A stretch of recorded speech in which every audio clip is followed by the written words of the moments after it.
Hi, welcome to the channel. I'm Jay, and this is our 2 cents, where we talk everything boxing, and everybody's entitled to their own opinion.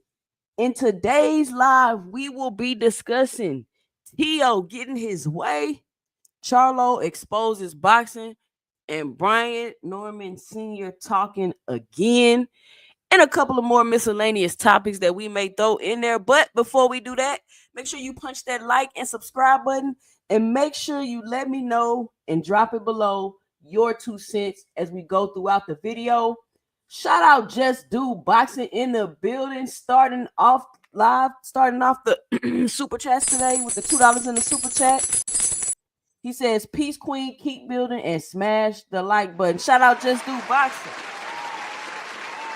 Starting off early with the support today. Y'all be sure to help support the channel by hitting the Cash App at 2 cents boxing, or you can do like Just Do Boxing did and leave your 2 cents in a super chat to help monetarily support the channel. If you're unable to do that, you can always support the channel by simply punching that like and subscribe button, joining the panel when I drop the link, or leaving your 2 cents in the comment section. What's going on, everybody? A lot of things to talk about tonight. I'm not sure where I want to start because I want to make sure people pulled up in here, because what end up happening, I start going and going, people pull up, then they get on the panel, then I gotta go back to what I said in the beginning, but it's all good. It's all good. So let me see where I want to start tonight. What stood out to y'all this week so far in the world of boxing? I guess we can kick it off with Brian Norman Sr., right? So I hopped on YSM Sports yesterday with Brian Norman Sr. I got in. I seen it towards the end of the live. I guess I missed the beginning of the live, so I had to watch the replay. I didn't know that it had went down with the smoke. You had Jab Queen Boxing. Shout out Jab Queen Boxing. You had Knockout on the panel. You had the Boxing Source on the panel, right?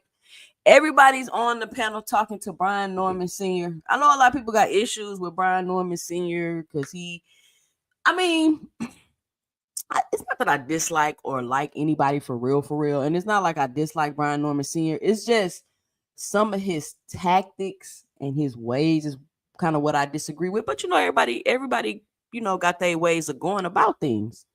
Now, I've always said that Brian Norman Sr. does a good job of keeping people talking about Brian Norman Jr., right? People talking about him, people checking for him. And all of this started with a quote unquote negotiation and a fight that was supposed to take place. And people feel like Boots should have did this and Brian Norman should have did that and duck, goose. Whatever the case may be, right? Cool. Y'all going with that. That's what you've been using. Now, Brian Norman Jr. has a fight coming up. Brian Norman Sr. back on the scene. He back on the channels. He back doing the interviews. But it seems like he insists on talking about the same thing over and over. And at this point, I don't think Brian Norman Sr. realizes that people have already made their mind up on how they feel about the incident, right? I don't know why he insists on calling fans stupid and dumb. You shouldn't do that because you're going to turn fans away, right? You don't want to insult the fans because they don't agree with you, or you may be telling them something and they don't know how it works. They're going to believe what they want to believe. They're going to believe what they want to believe. Shout out to all the ladies in the chat. It is ladies night, so I'm going to drop the link for all the ladies in the beginning. Please hit the link and come up. This link is for the ladies for right now. Because it's ladies night. I need the ladies on the panel so we can give our 2 cents about the situation. And so he wants to keep talking about negotiations and the first fight and if he had a hand surgery and if this is going on. Listen, people have already made their mind up about that situation. You're not making it any better because you keep coming out and contradicting yourself and flipping the story, yelling, cussing, name calling, and doing all that during the conversation. You don't got to do all that. And the issue I think Brian Norman Sr. is having is that he has to be more creative, in my opinion, if he wants to continue to attach Brian Norman Jr.'s name to Boots. He got to be more creative with it. We can't keep talking about, oh, Boots ain't saying he want the fight, and is he saying he want the fight? He don't got to say he want the fight. See, I don't know. It's like this fixation on what people are saying versus what people are doing. And I've noticed that that's like a new trend in boxing, that people are starting to get credit for things that they want to say. Hold on, let me redo this link. Let me type this link.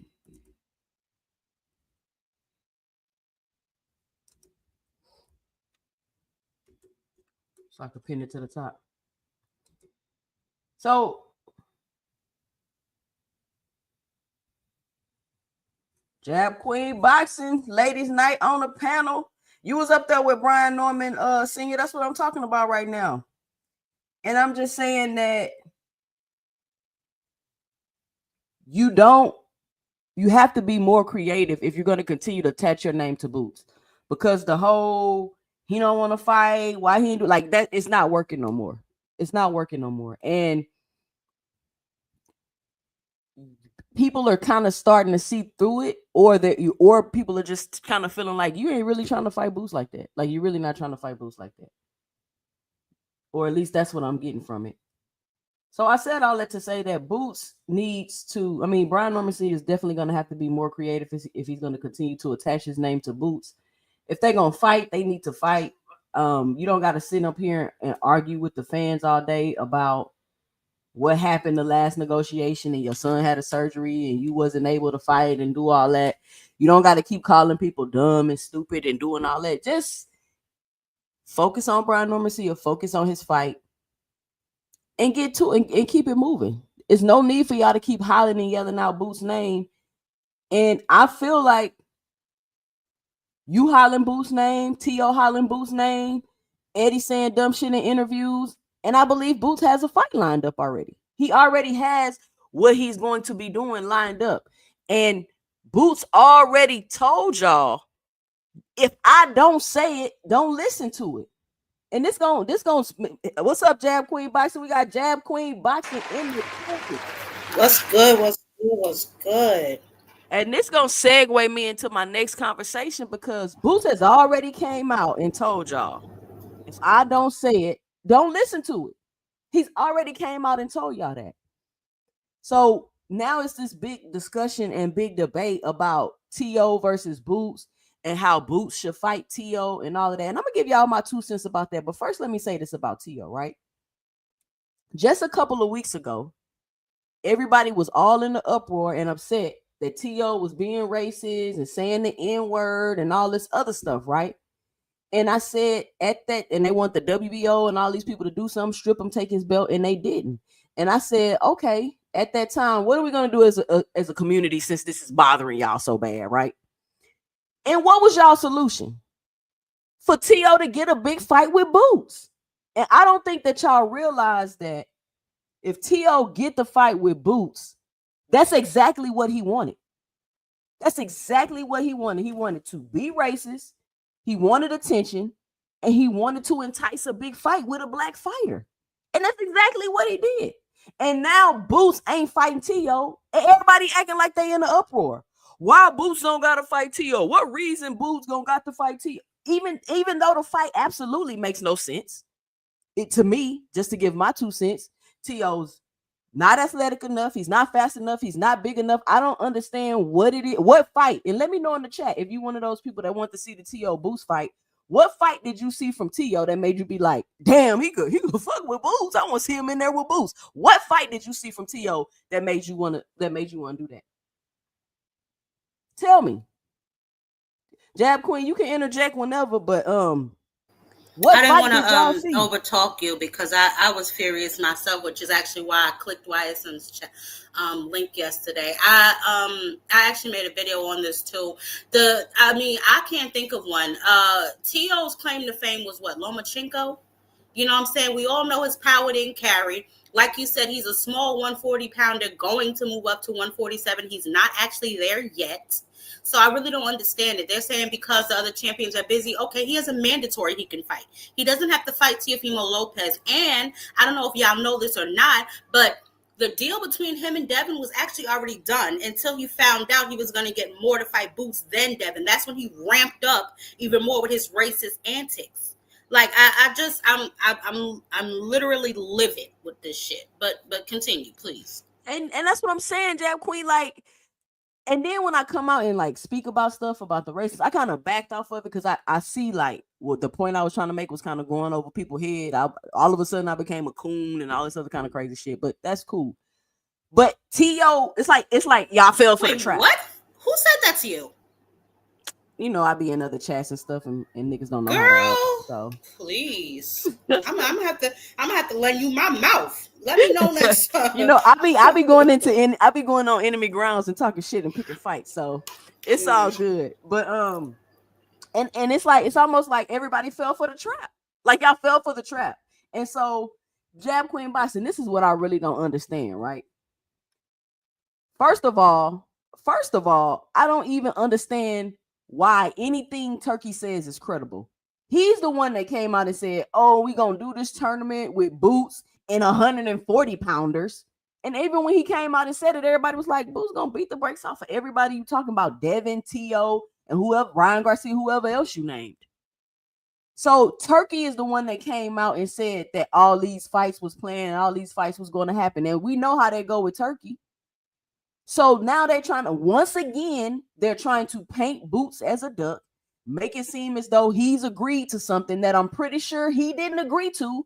And once again, we don't even know if T.O. really agreed to it, because just like Jab Queen Boxing just said, the fight with Devin was already done. So how we even know T.O. really agreed to it? My second point is, I don't understand boxing fans. I don't understand how when people tell you what they're gonna do, the fans want to go to the opposite and want you to do something else and then try to talk shit and clown you about it. Boots has told y'all he's unifying, fighting for belts, fighting his mandatory, whatever it is that he needs to do to get to his goals of being undisputed. That is what he is doing. And he's told y'all that time after time again. I don't understand how y'all people in an uproar about him not going up to 54 to fight Virgil.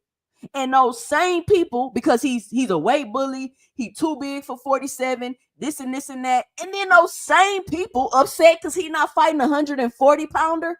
Y'all got what about up. Go ahead, I'm sorry.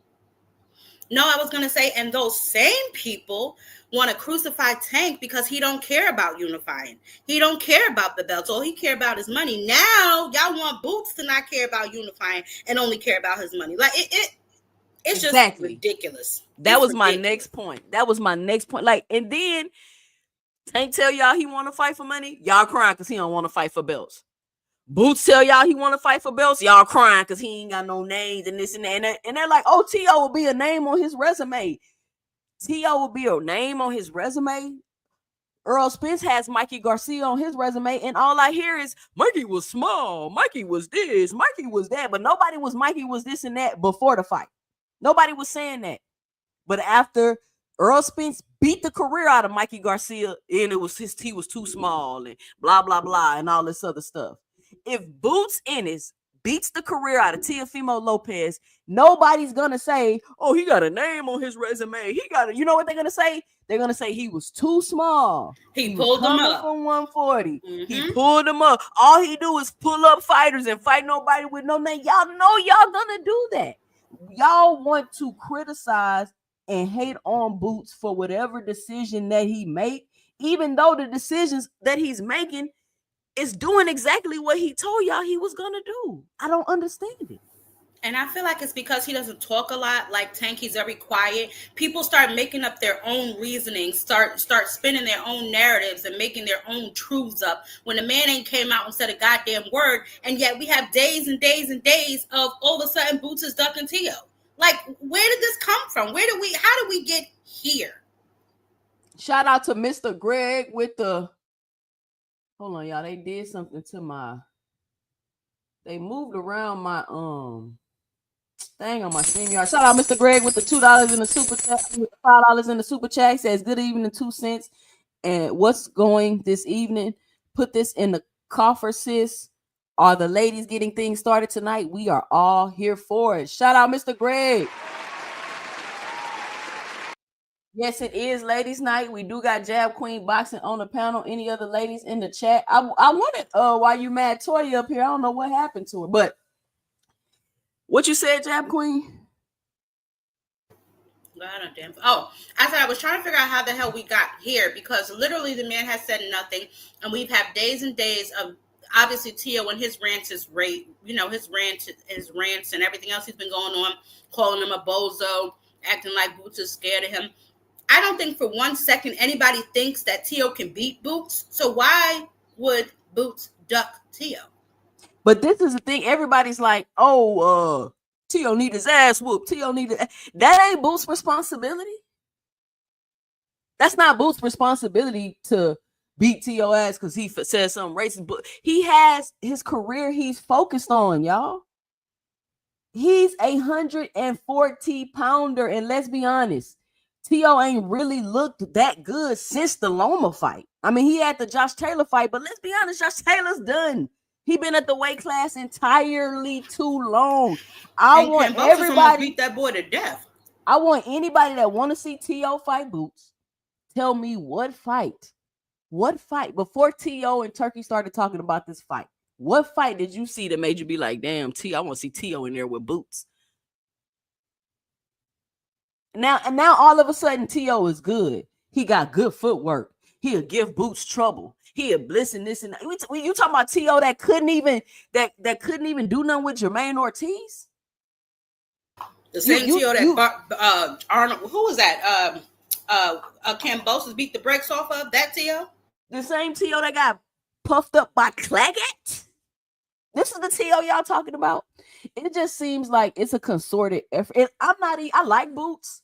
But I'm not just like a Boots fan like that. I'm not, oh, Boots did an interview, let me go watch it. Let me, watch YSM all day so I can see Boots. I'm not even a fan of Boots like that. I am a fan, but I find myself constantly defending Boots because it seems like every time it's something concerning Boots, it's just a barrage of or a campaign of negative media. They do it every time. They did the same thing with Virgil Ortiz. He turned down a fight. Here come Oscar. Here come Virgil. Here come all these people posting this stuff. He allegedly, quote unquote, turned down a fight with T.O. Here come T.O. All these people all on the videos talking shit and all. Like, why are y'all doing that? Boots can turn down a fight. Fighters turn down fights all the time. Nobody come on here with a duck campaign. Down several. T.O. stay turning down fights, and y'all believe he really finna go fight Boots? Come on, y'all. So you telling me he was gonna fake retire? He went from he went from about to fight Boots, now he about to fight Devin. First of all, he was about to fight Devin years ago. Devin been chasing him. Then Keyshawn, then he ducked Keyshawn, then he ducked Subriel Matias. Like, let's not stop acting like all this boy does is clout chase. Exactly. And even with the Brian Norman Sr. thing, like, I don't think y'all understand Boots ain't got time to be playing with y'all. That's what I'm getting from it, from the analyzation. Either y'all want to fight or you don't. Here's the paperwork. You either gonna sign it or you don't. I'm not about to be on here on TV. Boots don't really come out and say nothing unless he get too out of control. And he like, all right, look, y'all, like, this shit gotta stop. Because he's going against a whole propaganda machine. What y'all want him to do? Him coming out saying something ain't gonna do nothing. People have already made their minds up. Paid in Full say, I think a lot of people were pushing Boots to do their bidding because if someone told us exactly what he wanted to do, then why fans can't just respect that? Fans go overboard with their narratives. That's what we were just talking about. Paid in Full. Jab Queen Boxing brought that up. She said Tank want to fight for money and be a star and entertain. They want him to fight for belts. Boots want to fight for belts and get a decent payday and be undisputed. They want him to fight names and do all this. They want these fighters to do the opposite of what they saying their goals are. I don't know why they do these fighters like this. Like, I don't know if they do them to have a reason to criticize them, because I'm not understanding what they want Boots to do. Y'all mad he not moving up, and y'all mad he not fighting a 140 pounder. Like, y'all got to decide where y'all want to be with that. I don't understand it.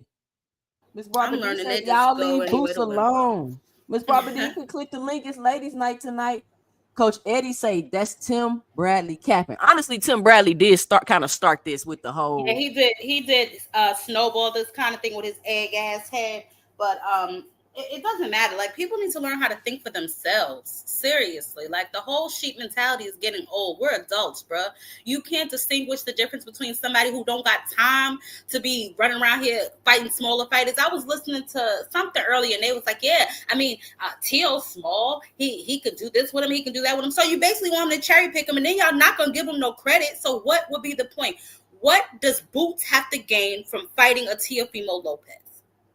Because they're going to say, oh, it's a name on his resume. And as soon as you bring up T.O. name, that name is trash. He was too small. That name is trash because all his opponents is aging like fucking spoiled milk. Why T.O. can't fight Frank Martin? Why T.O. can't fight Devin Haney? Why he can't fight people at 140? Y'all acting like I just heard Africa say you want to fight him. So there you go. I mean, but Jab, Ty, they acting like T.O. just busting Nick. They act like T.O. is really beating people up at 140 T.O. pounds. ain't doing shit. And y'all know his power ain't carry. And like I said, the best name on his goddamn resume was Loma. I mean, that's it. That's his claim to fame. Lomachenko. That's the first thing anybody shout out their mouth to me when they say anything about Teofimo. That was 2021, right? Or 2023. 2023, I think it was. That was 2 years ago, bro. I mean, he been going life or death. Was it 21? Longer than 2 years ago. When T.O. fight Loma, y'all? I thought it was 21. Or was it 9? I don't know. Let me see something. You know, all this stuff be starting to run together. Yeah, I do. Oh, 2020. Okay, well, whatever. 2020. That was 5 years ago. Like, and he haven't looked the same at 140 that he's looked at 135. His power ain't the same. His pop ain't the same. He got decent footwork, but even when I see him be doing all that dancing, I be like, why is your footwork not better his footwork trash too. He lunges in his punches. He lunges in his punches, and then he gets his feet tangled in with his opponents because he don't. Man, that boy is okay. I don't know why. I guess it's just another name that, you know, he's been loud and just obnoxious. That's the only reason people are really saying his name now, a damn shame, because of his fighting abilities. Because let's be honest, even though he put on the best performance on that February on the Fatal Fury card, that shit wasn't hard to do. That's facts. That's facts. Because he didn't look that great. Like, he's not even, and this is my thing, right? I could see if T.O. was dominating at 140. He's not. He's not He's not doing anything, in my opinion, just to give my 2 cents, to make you say, ooh, he should go fight the best fighter in the 47 division. Nobody at 140 is doing that. First of all, they all need to just go ahead and fight each other, because the Devins and the Teals and the Ryans and the Rollies, y'all all moving up together. Y'all all just need to fight each other and leave them real 147 pounders the hell alone. Because I don't see a path to victory for Teo in any scenario fighting Boots. So I just don't understand what he's going after the money. And like I said before, why are we the ones that got to save your racist ass? Because that's what it is. Basically, Turkey done fired you. So you really and that's my next question. I'm glad you brought that up. So who was gonna make the fight if Turkey fired him? Who was gonna make the Boots T.O. fight if Turkey fired him? Because we know Eddie on his knees for Turkey. So I'm just trying to figure it all out. Paid in Full say, where is Jupe? She definitely got a great boxing mind. Yes, where is Jupe? She not in the chat? She gonna hop on the panel when she come. Boots is not a duck. Should he decide not to fight T.O., I just want someone to fight that's gonna do him dirty. That's it. That's all. Why do y'all want somebody to fight T.O.? F T.O. Leave T.O. alone. T.O. don't need a big fight with a black boxer if the community is so upset about him being racist. I don't understand why y'all falling into the trap, and that's exactly what he wanted. And y'all agreeing and going with it, so much so to the fact that now y'all are criticizing Boots. Like, y'all don't realize when y'all being twisted up in a trick bag? Y'all was just mad at T.O., mad at the WBO or WBA, whichever one y'all wanted him to get stripped because he was being racist. And now y'all mad at Boots because he don't want to fight T.O. It don't make sense. It don't make sense, in my opinion. I don't get it. I don't get it. But let me see what y'all saying in the chat. Dragon Assassin say Boots did not duck T.O. How can I duck somebody not in my weight class, y'all? Fight Sports Talk say, I don't care if it's a duck. Sometimes it's a good thing when fighters duck each other. Exactly. It's not a duck. I just turned down this fight. And that's my thing that I'm having too with a lot of these boxing fans. People act like you can't say no or turn down a fight. Like, I don't got to accept every single fight that comes my way. That's not how this works, y'all. Lee Jackson say, I think we all want to see T.O. get his ass whooped. I don't care if Boots fight him or not, but I do want him to get his ass whooped. But we got to be honest, T.O. do a lot of ducking and clout chasing himself. He do a lot of ducking. I don't think he had any intentions on ever fighting Boots because it doesn't make sense. I just think it's I mean, let's not forget he was calling Bud Crawford out 10 minutes ago. Like, where's everybody's memory? He was just calling out Bud Crawford 20 minutes ago. Why ain't nobody calling Bud a duck and neither one of them had fights lined up? Paid in Full say, free Tory Lanez. I don't think people realize why Tory Lanez is even in jail. I don't even think people know why he in jail. They talking about free him. He violated his probation. Mr. Greg say, I am sorry to admit I wanted Boots to beat the Marlowe coins out of T.O. and stay in shape while the real fights deals are being made for him.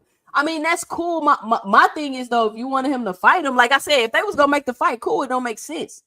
My issue is coming in to where now Boots is being criticized and called names because he's not fighting him.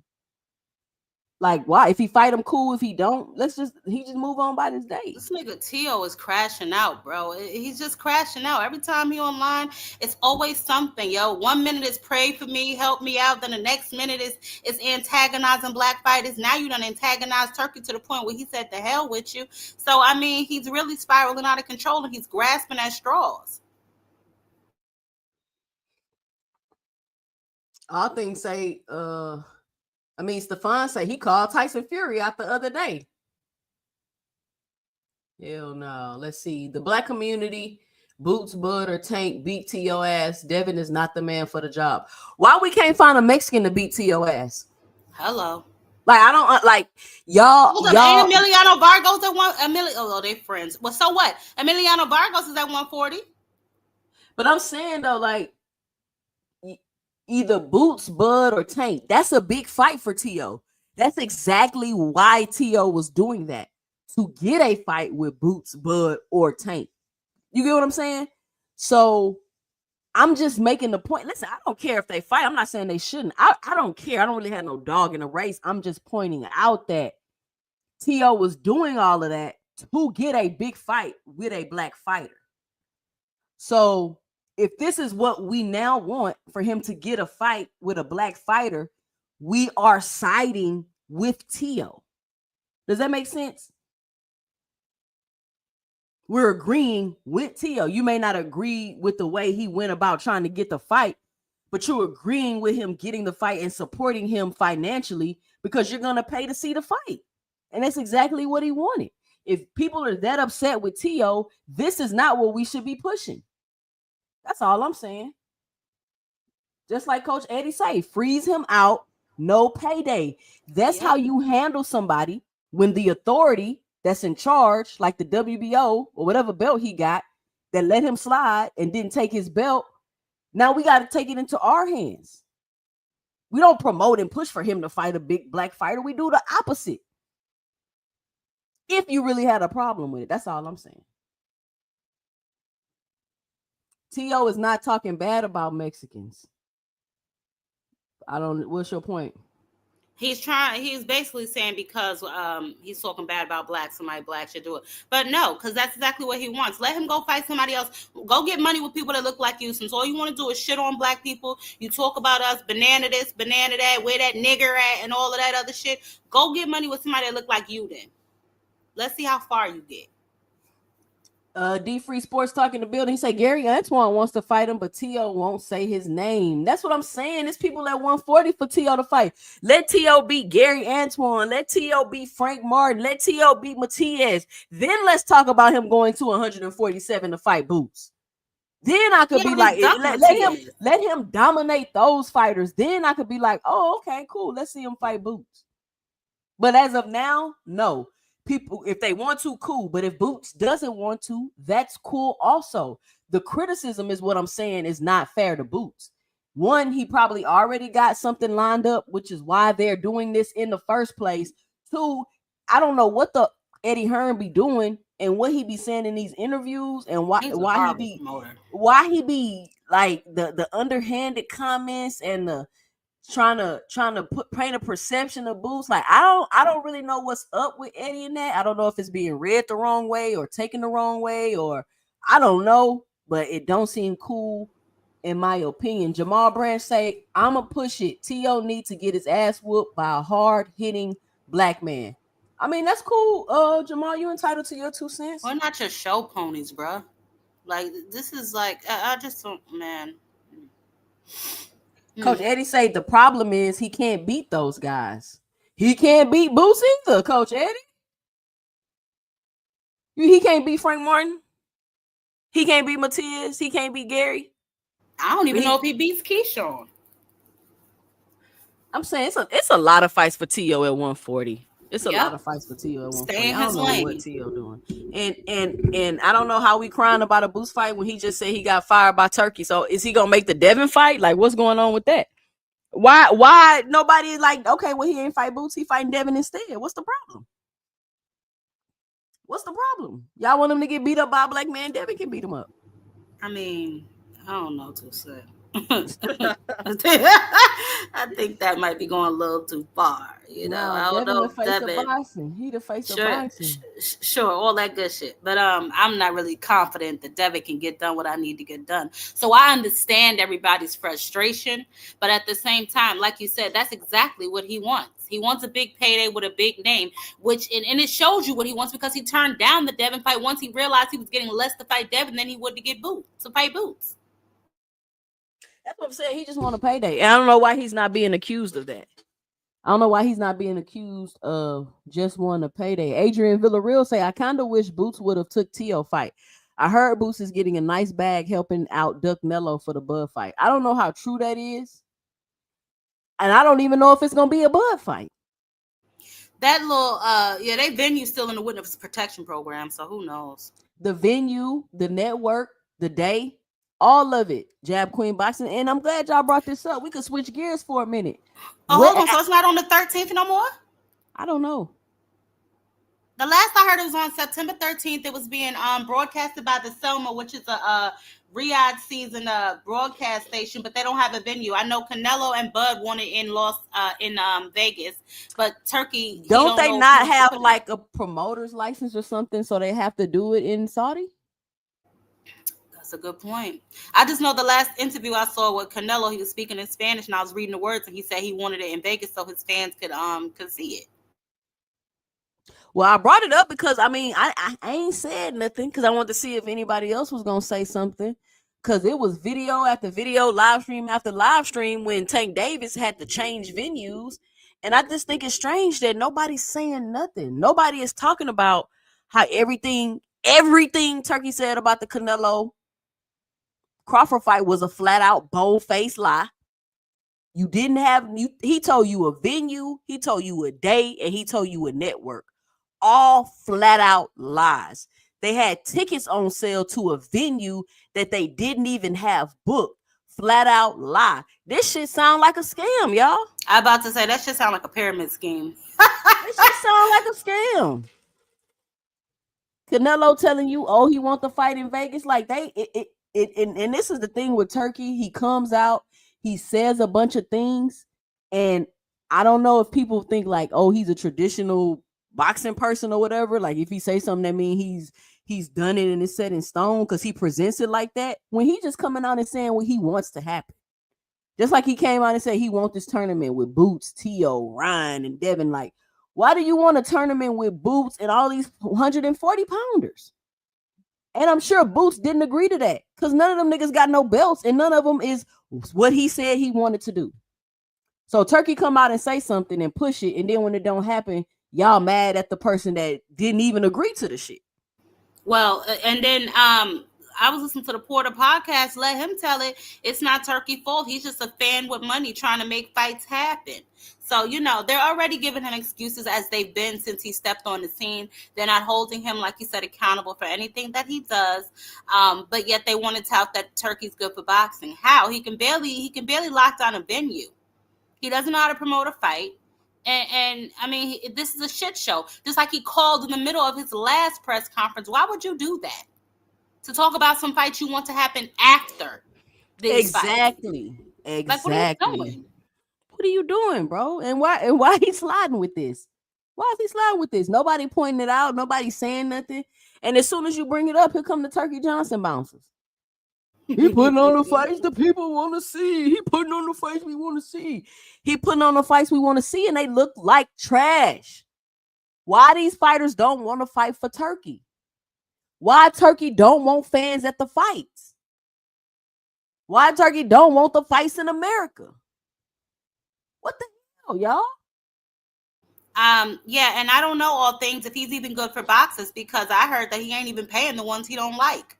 Rolly ain't the only one that came out and said he ain't get his skrilla, his ducats, his dollars. Oh, Rolly came out and said he didn't get paid? I heard that. Rolly still hasn't gotten all of his money, no.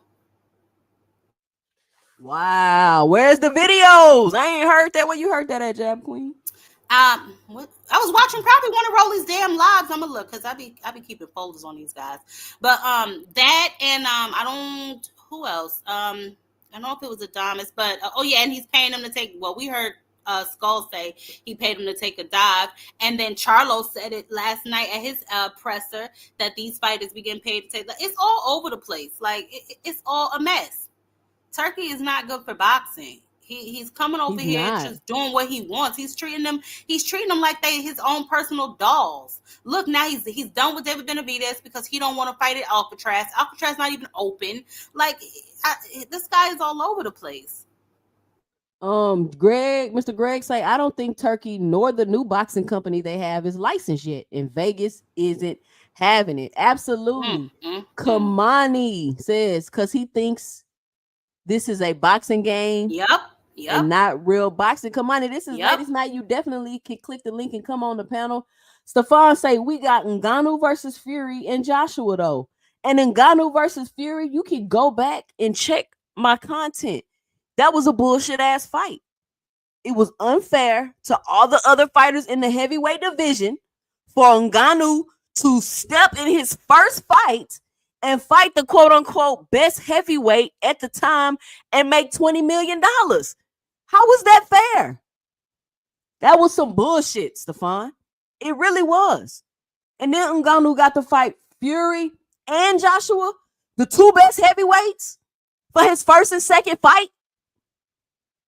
Are y'all serious? And that's a fight y'all wanted to see? Hello? Yeah, I can hear you now. I'm back. Mm-hmm. Yes, is that a fight y'all wanted to see? Y'all wanted to see Ngannou versus Fury and Ngannou versus Anthony Joshua. Y'all wanted to see Ngannou fight the best two heavyweights for his first and second fight and make tens of millions of dollars when people been doing this since they was 8 years old. And he just walk in and get an opportunity like that? No, man, that wasn't cool. I didn't agree with that, but that's just my 2 cents. Jab Queen, I heard you were looking for me in these streets because you saw something you asked for. You can ignore D3. we was talking about the upcoming fight with Kid Schofield and Tevin Farmer, and I was saying once again, and I've said it before, I thought he really got sick over there. So then D3 was telling me, you don't talk about, how he said they had the paraphernalia in the car, and I was like, I ain't hear that, and so he sent it to me. As soon as I watched it, I texted him like, "Yo, I'm gonna fight you. Why did you make me watch this?" I never saw that video before, and then I watched it, and I was like, "Oh, they serious." Wait, what video? The video of Schofield. I think y'all was talking about it too. The video of Schofield talking about how the tow truck driver and the guns. I had never seen it until he sent it to me. I was like, "Oh my God, are they serious?" Well, yeah, I don't really know. And then what was I gonna say about Bud? It was something I was about to say about his ass. I forgot. But I don't really think Canelo wants to fight him anyway. Oh, that's what I was going to say. David Benavidez said, why don't Bud fight him after he finished with Canelo? Of course, Bud declined. David Benavidez don't need to fight no damn Bud. He's just making a point, though. You know what I'm saying? Like, don't play in my weight class type thing. Yeah. Charlo versus Cornflake is a whack fight. It's a war. It's a tune-up. Yeah, it's a tune-up. It's a tune-up fight.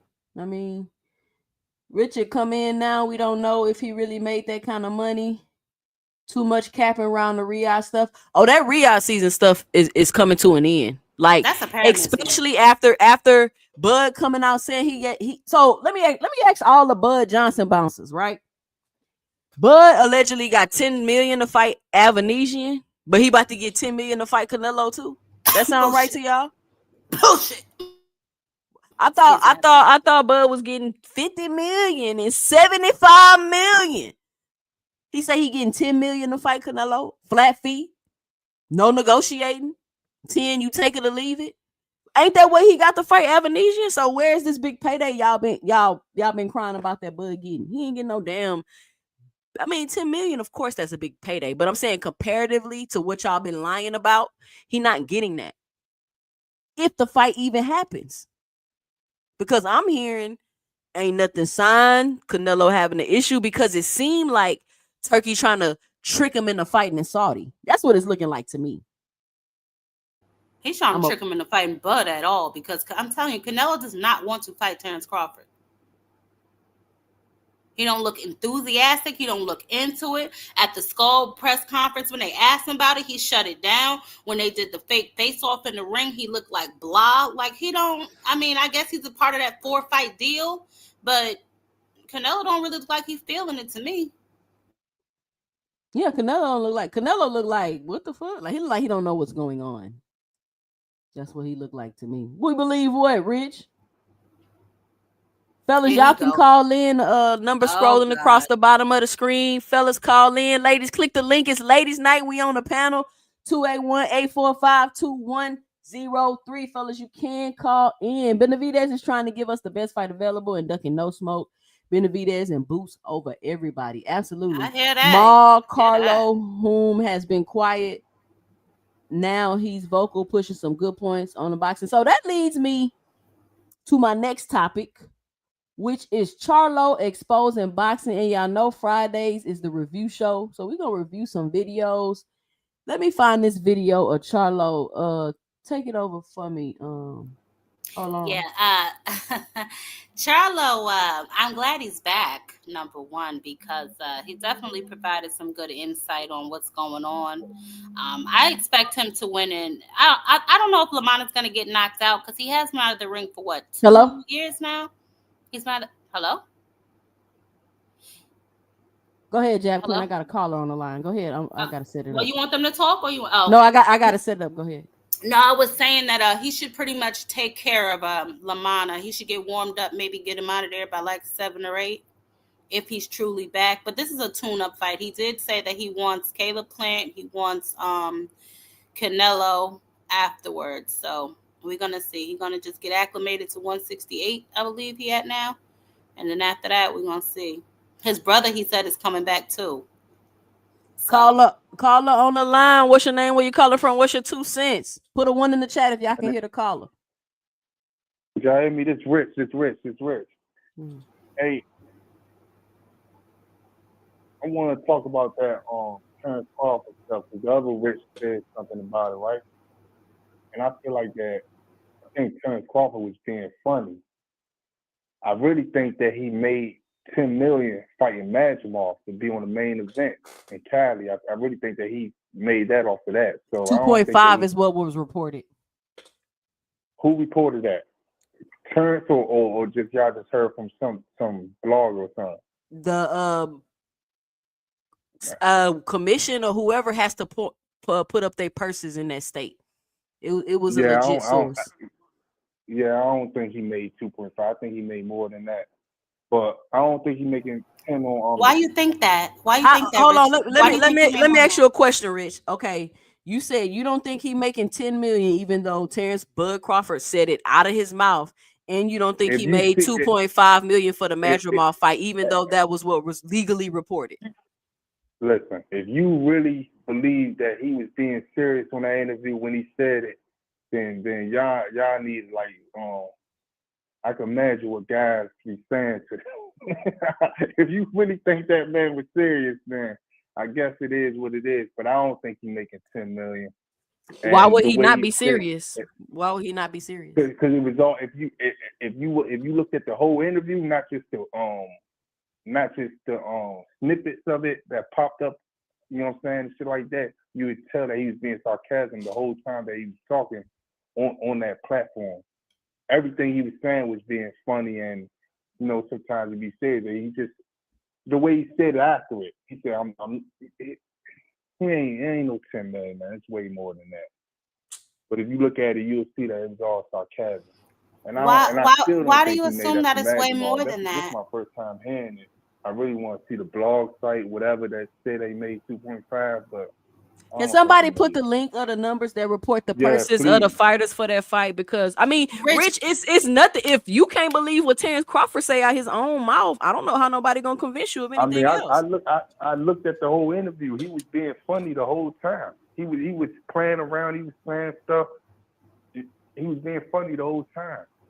If you believe it, you believe it. But if you look at the interview, you will see that he was playing around.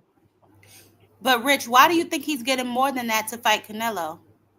Only people that should believe it is the people that want to believe it. But I don't. He said it out of his mouth. What are you saying, Rich? Come on, bro. Hey, look, This is what I want you to do. Look at the interview and look at 10 minutes before the interview. You would see that he's playing around. But when Jake Paul being sarcastic about fighting Tank, y'all can't see that. I don't think he was being sarcastic. See, this is what I'm talking about. That's what I'm talking about right here. So wait. Hold on. So, answer this question. Who was in that back room? Because the only fighters that listen. The topic ain't that today. I'm just trying to make a point that. Okay. I was like.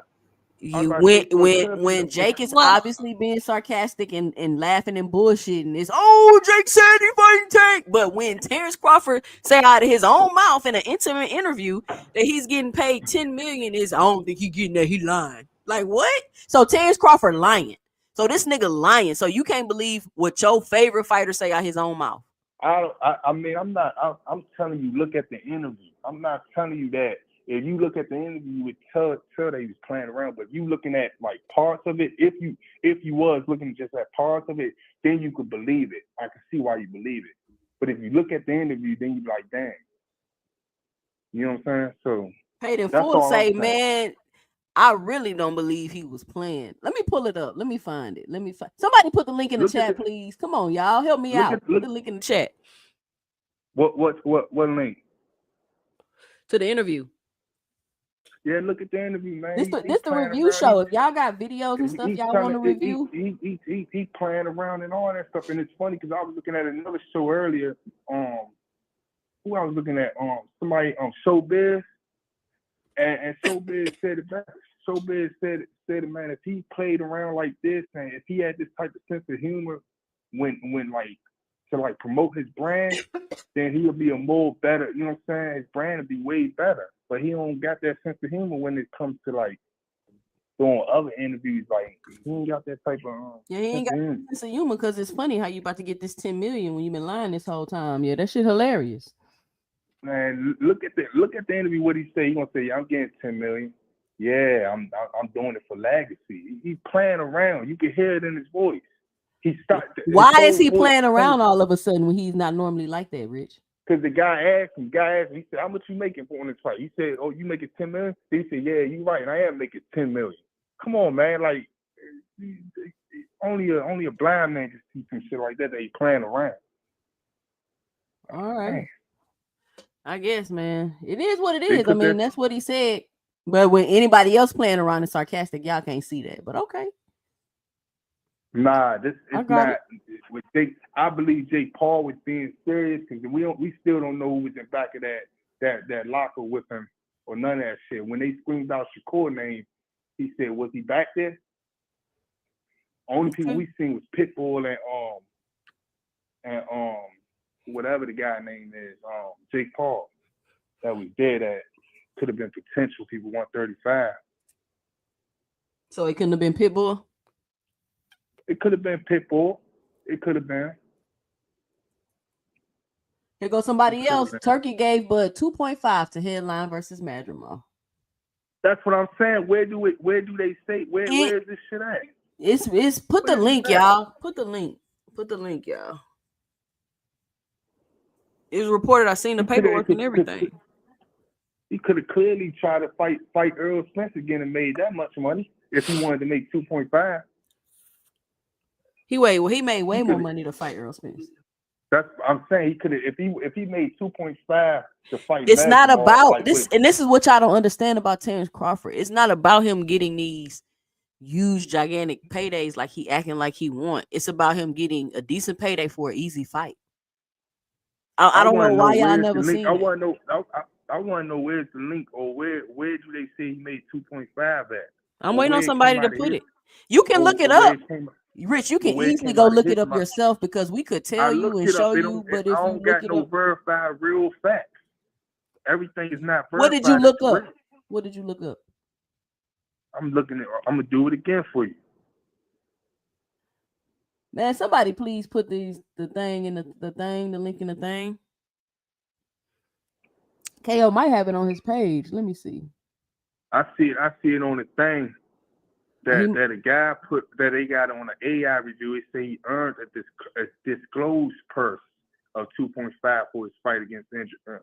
Okay, that's what we're saying. But I don't know where is this coming from. Then I see on another thing that he took home $8 million from the fight.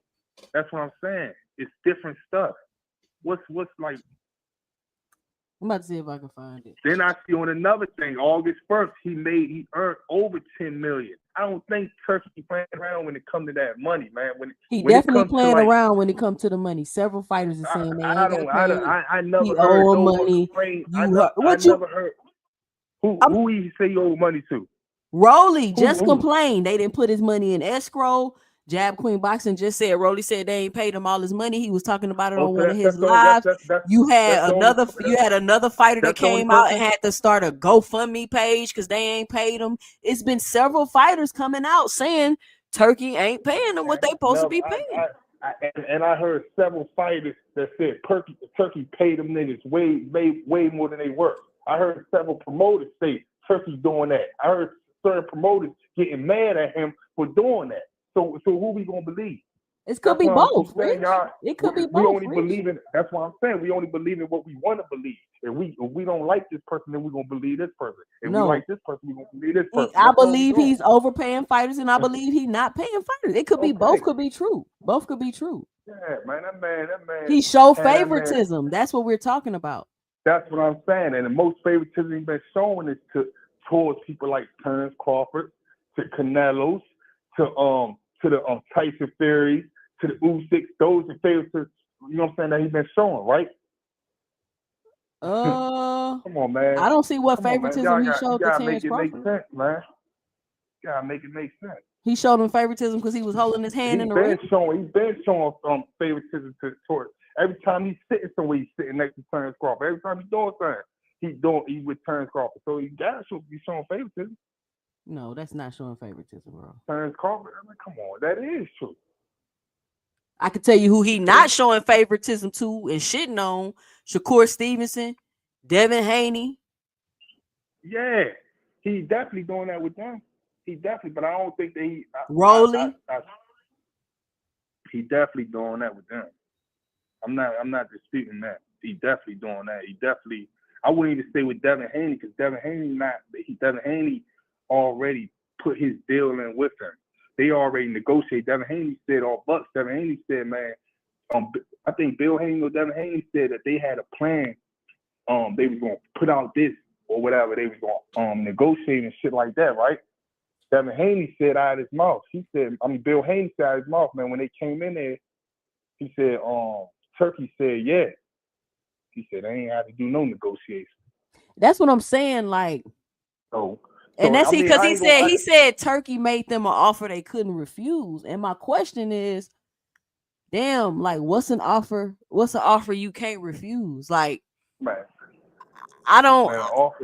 That's wild to me. Like, I don't think there's nothing somebody can offer me that I can't refuse, bro. That's wild.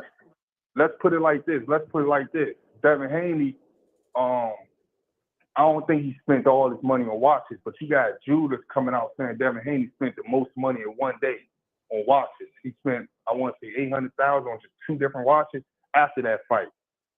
So if you got Judas coming out saying that, it's plenty more money that he got towards that shit just off of watches. You know what I'm saying? But what does that mean? Does that mean you're not shitting on me because you paying me money? Nah, I mean, at the end of the day, these niggas fighting for money. You say what? At the end of the day, he's fighting for money, man. If he undercard this, undercard that, he's still getting what he wants. He getting his payment. But that's my thing. That's where shit kind of get crazy because everything not okay for money, bro.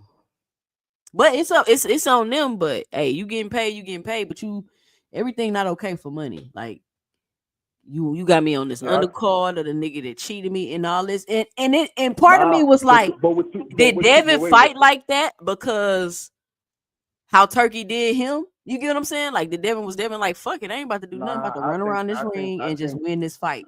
I ain't about to be trying to put on no entertainment performance. He playing in my face. You know what it is? I really think Devin was told to play it safe, that we got a big fight coming up. Turki talking about this much money, and that's what it is. You get what I'm saying? That's what I think it is. I think he tried to play it safe, and he played it like played it way more than safe. He came out there, he didn't even feel the guy punching, he went running around. So I think that's what really happened. Eddie say it could be their promotional company is holding the money, not Turkey. I believe they would know that though. You said what? Turkey paying in auto oil changes. Jab Queen, you still there? Yeah, I want to see where he made this money at though. I don't care about profit. I don't care about loss. But just his side chick, Rich, we see him holding his hand, telling him to come on.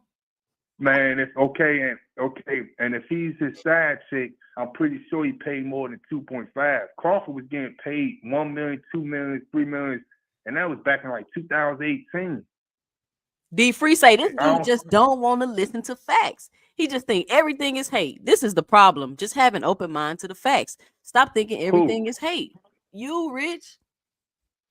What the fuck is hate about? What the fuck I'm hating on? I don't think you be thinking the facts is hate. Like I'm telling you, he made 2.5. You think I'm hating? That's the fact. Yes, we don't know. Yes, we do. You don't know. You don't know. I know. Tell your supporters to put in the link of a verifiable source that he made that. Stefan said, I'm seeing Crawford earned a disclosed amount of $2.5 million and Madrimov $750,000. It's public record. It's public. Wait, and I seen that too, and it said AI review it. Then I seen right under that it said he made $8 million. Then I seen right under that it said he made over $10 million. Yeah, so I don't know. So nobody still ain't put nothing in there. A no verifiable source. Man, you can look for it, bro. I'm telling you. You want somebody else to do the research. I know the information. You the one that don't know it, so you gotta go find it. It's nothing that's in there. That's what I'm trying to say. Where is it at? You gotta go look for it. I don't trust. Right here, didn't they fight in California? Didn't they fight in California? Look, it says it's estimated that Madrimov will earn around $1 million, while Crawford would take home approximately $8 million from the fight.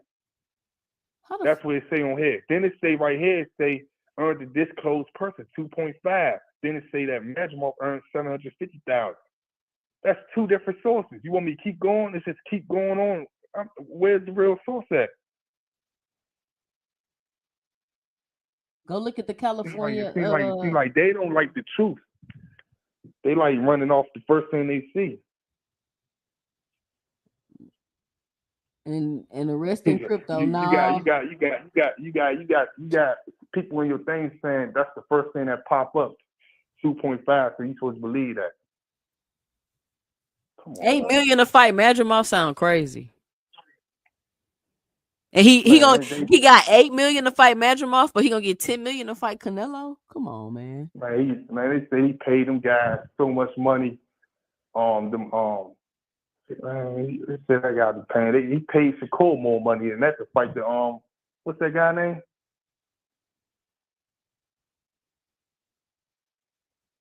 What guy? The one y'all always talk about, Padley. He paid Shakur more than that. That's what they saying. He paid Shakur what to fight Padley? They said he paid him more than 2.5. 3.5. And they gonna pay Shakur to be on the super undercard to fight him, and they had this guy headline something out Cali and only paying 2.5. Come on, man. Makes sense. So that must mean Shakur got less than what you thinking then. Yeah, that would make more sense. Shakur should have got 800,000 if Crawford getting 2.5 for that against a nigga that like to spend money for nothing. He don't like to spend money on American fighters like that. Yeah, shit. Devin Haney say different. Terrence Crawford said different. Terrence Crawford said, man, that money sounded different. He said that a year ago. He said 10 million. How you gonna believe the money different, but you don't believe the 10 million? So you picking and choosing. He said something different. When they asked him a question about that money, he said, just know it's something way different. I don't think 2.5 million will be way different. After you just came off a fight making damn near $10 million. when I read down, it was saying could make up to 10 million. That was before the fight.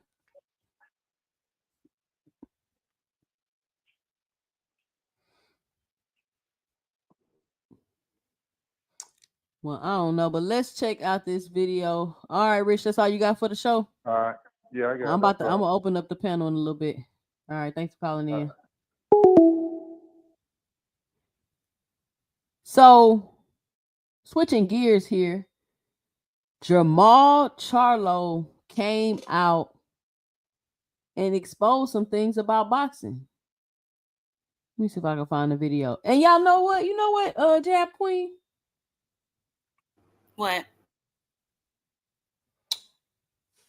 I'm more of a Jermall fan, so I never really paid attention to Jermall. But Jermall is kind of cute. I was looking at him when I was watching this interview earlier. I could barely tell them apart. I never really paid attention to the Charlos like that because they was always too emotional and yelling and wanting to fight people all the time. Yeah, they just some angry little, But then, they kind of matured a little bit. Hold on, I got a call. Hold on, too, Rich. Let me set you up on the show. But yeah, they was always so emotional all the time and yelling and fussing and fighting with everybody. And I'm like, what is wrong with these dudes? But then they started to calm down. And then I started following Charlo when he started his undisputed run at 54. And I really became a fan of Jermall. And now I'm watching more Jermall because I like to watch. I think a lot of people like to see if these fighters are able to overcome the things that happen to them throughout their career. People like to watch and see like Earl overcoming that accident. Like that was huge. Like I swear I was like, damn, he's not going to fight again. After I seen that video, I was like, Earl not going to fight no more. He'll never be the same. But I think to watch Earl come back and then beat Danny Garcia, to me, I felt like his legacy was solidified after that. If he would have beat Terrence Crawford, that just would have been like icing on the cake. But I want to see if Jermall is able to overcome, all the things he's been through and get back on top. I do too. That's why I can't wait until tomorrow. I really want to see how he comes back. See if that 2 years really, hurt him, the ring rust, all the, like you said, the obstacles that he's been going through in his life. I want to see how he, overcomes them, how he go on the other side of that hill. Too Rich, what's your 2 cents? What you got for the show? What's going on, 2 cents? Jab Queen. Just listen to the convo, man. I try to be the voice of reason and stuff when I come on here, with all my vast knowledge and shit, you know what I mean? Oh my God. But when you start talking about the money, you have to be a little careful because you open up a can of worms. This boxing, it's a dirty business. Everything ain't being reported like it's supposed to be, If you say how much Turkey is paying Crawford, then you gotta ask yourself, what is that in U.S. dollars? So the reported amount is in U.S. dollars, but when we hear about them talking about how much Turkey paying these fighters, we hear this big amount. But then we they going to jail then. Okay, well, all I'm saying is when we say that, you have to be careful. So let me show you something. Let's retro engineer. We cannot calculate the illegal money. We're gonna calculate what's I understand it. So now, okay. So with that said, let's look at something then. How much did Tank get paid for the Roach fight? Let me ask you another question. How much did Tank get paid for the Frank Martin fight? You'll start to see you don't know these numbers. There's a reason why you don't know these numbers. They see what they do, they're not going to disclose them, so you can't scrutinize them. So let's go back to the Garcia fight. Everybody think that's the fight they did so well, right? 1.2 million. Tank reportedly made $40 million, right? He had more than one fight that year, right? So he made $40 million, and he had another fight wherever he made off of that fight, 10, 20 million, let's say, right? Well, Inoue was reported in Forbes as making $42 million a year. Go find any article that shows you Tank making $40 or $50 million a year. And what you'll find that in Sports Illustrated and the Forbes, they tell you that Tank made $15 million off that Garcia fight. Now, it's not that he made $15 million off that Garcia fight. That's what's being reported. So like you say, well, we can't go count illegal money. Okay, we don't count one illegal money. We can't count the other illegal money. Well, Let them do their thing. What are you talking about? Listen, what I'm saying is we can see now that we talking about illegal money. Tank made 40 million, but it's not reported nowhere. So why do we think that? So where is the money being hidden? If it's wait a minute, I thought we were talking about Terrence Crawford. Sports Illustrated and all these talking about Tank. But I'm saying all these publications are reporting him as making 15 million. So I'm trying to get you to see what's being reported and what's actually being done. That's not the back end money. And why are we talking about Tank money? If you read the Sports Illustrated, back end money, bro. We're talking. Okay, listen what I'm saying. Back end money. Do you understand? I got you. But if I talk to you, right, I'm gonna bring evidence. I'm not just talking. If you read the article, they include in the pay-per-view. They include him getting 50% of the pay-per-view in a $15 million breakdown. It doesn't mean that he just made $15 million. But if we start scrutinizing what's going on, we're gonna find some dirty shit going on. We're gonna find some shit that ain't being reported right according to what we think. So that's gonna go for all of boxing. If you really look at what we say, damn, Turki paying all these money, he just paying these fighters. But when you actually look at it, what's reported, they come in far lower. What's reported. But all boxing promoters do this. Okay, this is not something new. Either way, 2.5, if that's lower than what's reported, he still ain't getting a whole lot. If I'm reporting lower than what I got, and that's 15 million versus me reporting lower than what I got, and that's 2.5 million. What I'm saying is he could very well be reporting 2.5 million US dollars. That means you're gonna pay taxes on 2.5 million US dollars. But if I give you another 10,000-15,000 in Bitcoin or in a currency that's worth more than the US dollar, you don't have to report that to the US. You haven't recouped the profit out of it yet, so you don't have to report that. Okay. You see what I mean? The money is worth more than the US dollar. In a crypto coin, you don't got that money yet, Rich. You only got the money that you're reporting. And that's my point. So you get the money and hold, and that's what I'm saying. We're going into tax shelters. You're going into a whole other game here. The same thing that aerospace. We're not doing all this. We're not doing all that. We just talking about what's reported. So that's what we got. I get it, but you got to tell the whole story, because if you start going what's reported, you're going to see a whole lot of shit not reported right. It's a whole lot of boxers' money not reported according to what we think. It's a whole lot of them, not just Terrence Crawford. It's a whole lot of them. Man, it's a lot of ways they moving this money around. It'd be a lot of hoops and jumping and crying when you get to talking about Terrence Crawford. It's a lot of hoop jumping. I'm just saying, y'all talking about the money. All I'm saying, you got a guy y'all claim made $40-60 million a year, and you can't find it reported nowhere. Nowhere can you find that reported. But y'all think it, but you can't go find no evidence of it. You just say it, but you can't find evidence of it. So I'm saying, I'm not saying he ain't making. I'm telling these guys that all the money ain't been reported. Look at the. What are you talking about? The Spence Barry James lawsuit, where he's telling you that they're paying him lower, so he pay everybody else lower, and then meanwhile they're giving the money on the back that he don't have to pay nobody. Because he gets back It's a business of boxing. What you mean? I'm saying is the trainers get paid out of a fighter's purse. Okay, so if I pay your guy low, you don't get paid out of my back end. Derek James wanted to be paid off of all of Earl Spence's revenue. Everything, his t-shirts, his this, his that, and that's not how it works. You get paid off of my guaranteed money. If I make another 20 M's on the back end, then you don't get paid off of that. Okay, there's nothing dirty about that. Oh, okay, you're right. So if I'm on Top Rank and Top Rank give me a $6 million guarantee, then my trainers and everybody up under me gonna get paid off that $6 million. But if I go to PBC and they say, nah, we giving you a low guarantee and you give me 2.5, now I only got to pay my people out of 2.5. So it's a way of paying motherfuckers less money. You gotta understand what the game is. This game, man, it's boxing. It's not a way of me paying you less money. It's the way. It's a way for me to get paid more money, because guess what? If I don't sell these tickets, if I don't bring these fans, I don't get paid. So it's not a way to pay people less money. It's a way for me to get paid more money if I'm able to put in the work to bring in the fans. So let's say and that's why your favorite fighters don't do that, and they on their knees asking for guarantees.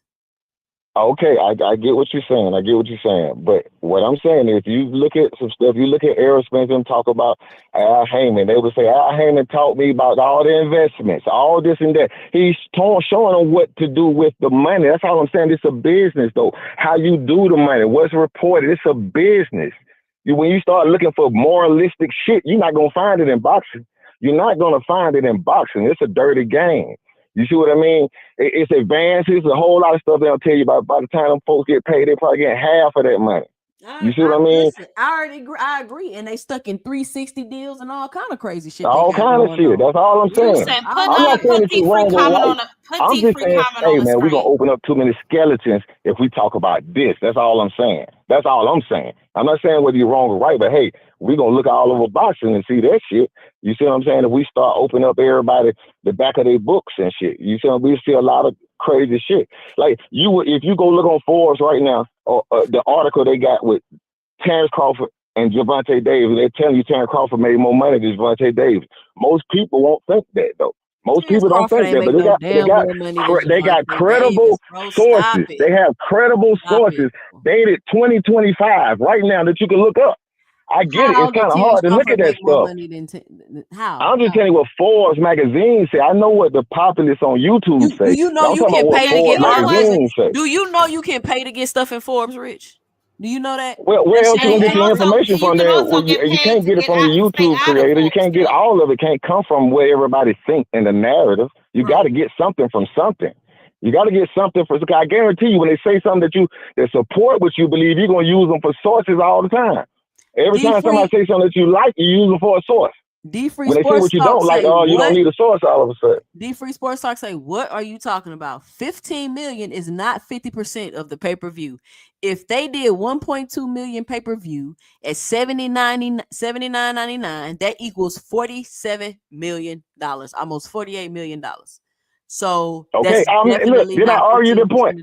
Did I argue the number? What I'm saying is that could be very much true. But the question is, why would a credible source of Forbes, who getting money that they're getting from some type of earning receipt, are saying something different? Forbes, that's all I'm saying. I'm not saying he didn't make the money. Listen, you can pay. You could tell Forbes what to say, bro. Forbes is not doing research and making sure. Well, then where you gonna get where you get your information from? Then tell me where you get your information from. Do you know how many people Forbes talk about end up being scammers?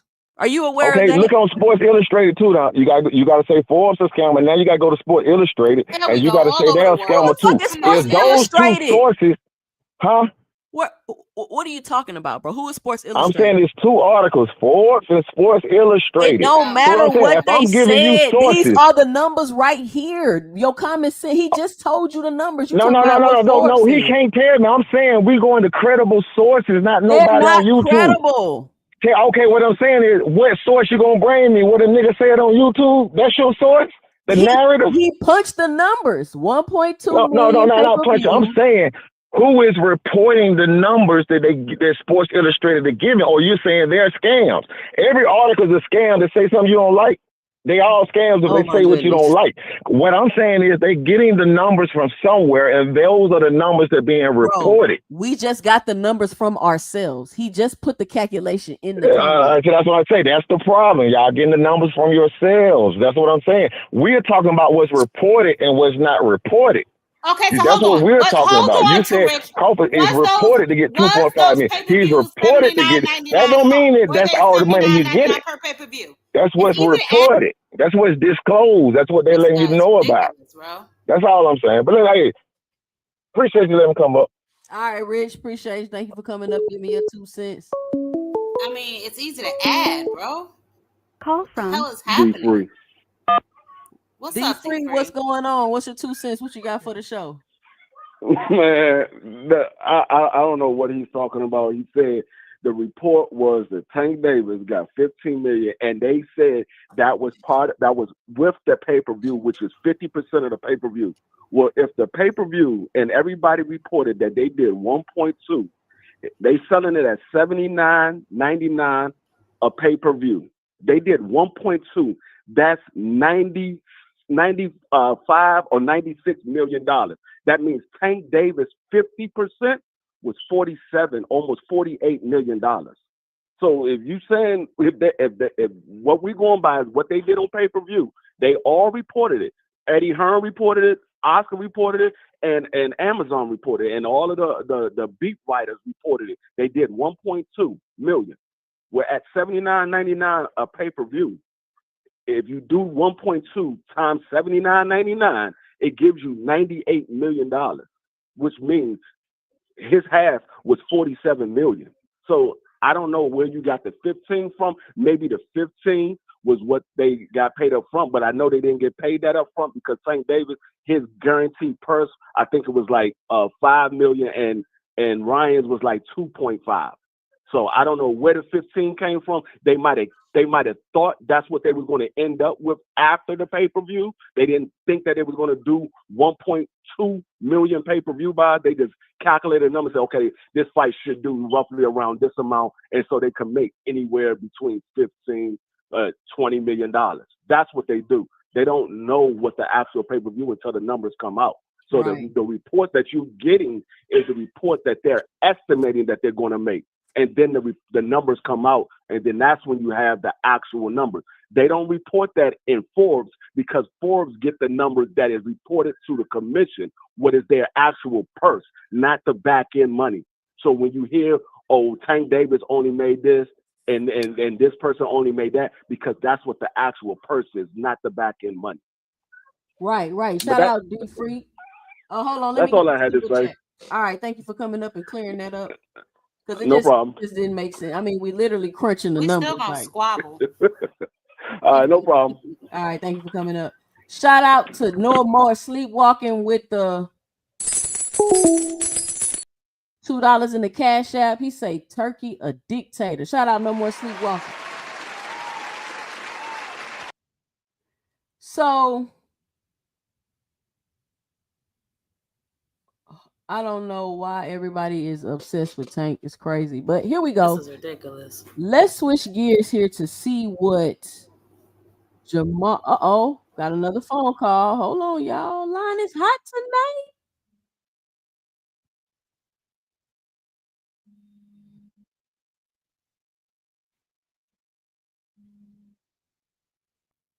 You on the line with 2 cents. What's your 2 cents? What you got for the show? Mr. Greg, what's going on? I can't hear him.